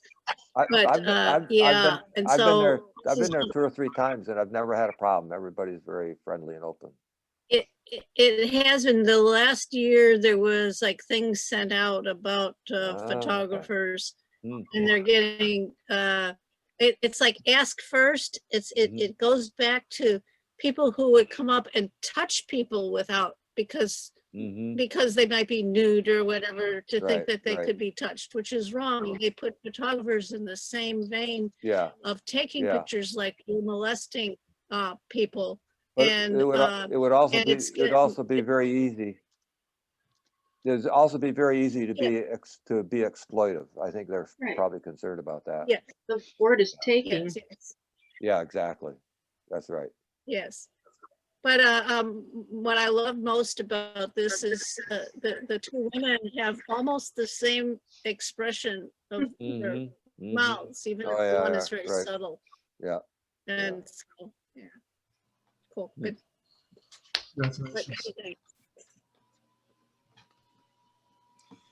In first place, that's me. Yeah. You know, I took this first sequence, first image. I did have a chance to take a lot of shots of him getting on the bull. It's a very chaotic situation. I sort of like the serenity of this first moment where they're introduced to the crowd and they're confident and probably visualizing winning and all of that. But I didn't capture that very well in the caption. That's why I kind of zeroed in on this first shot. And then the second one, I was really upset because this big guy in a red shirt jumped right in front of me. I was perched on the green fence, just like that, right there. And jumped right in front of me and ruined my shot. And then I realized later, no, actually, he probably didn't ruin the shot. And that is the bull rider in the air. Oh, that is a bull rider in the air. Right. Okay. Wow. These guys are nuts. Yeah, so thanks. Thanks very much. I appreciate your comment. Love this guy. Pretty healthy. Boy, no kidding. Yeah, good, well put. Yeah, no kidding. Where was this, Bill? This was in Calistoga. This is Cinco de Mayo special event. I got to thank Tim for getting me access to this. Tim Allen.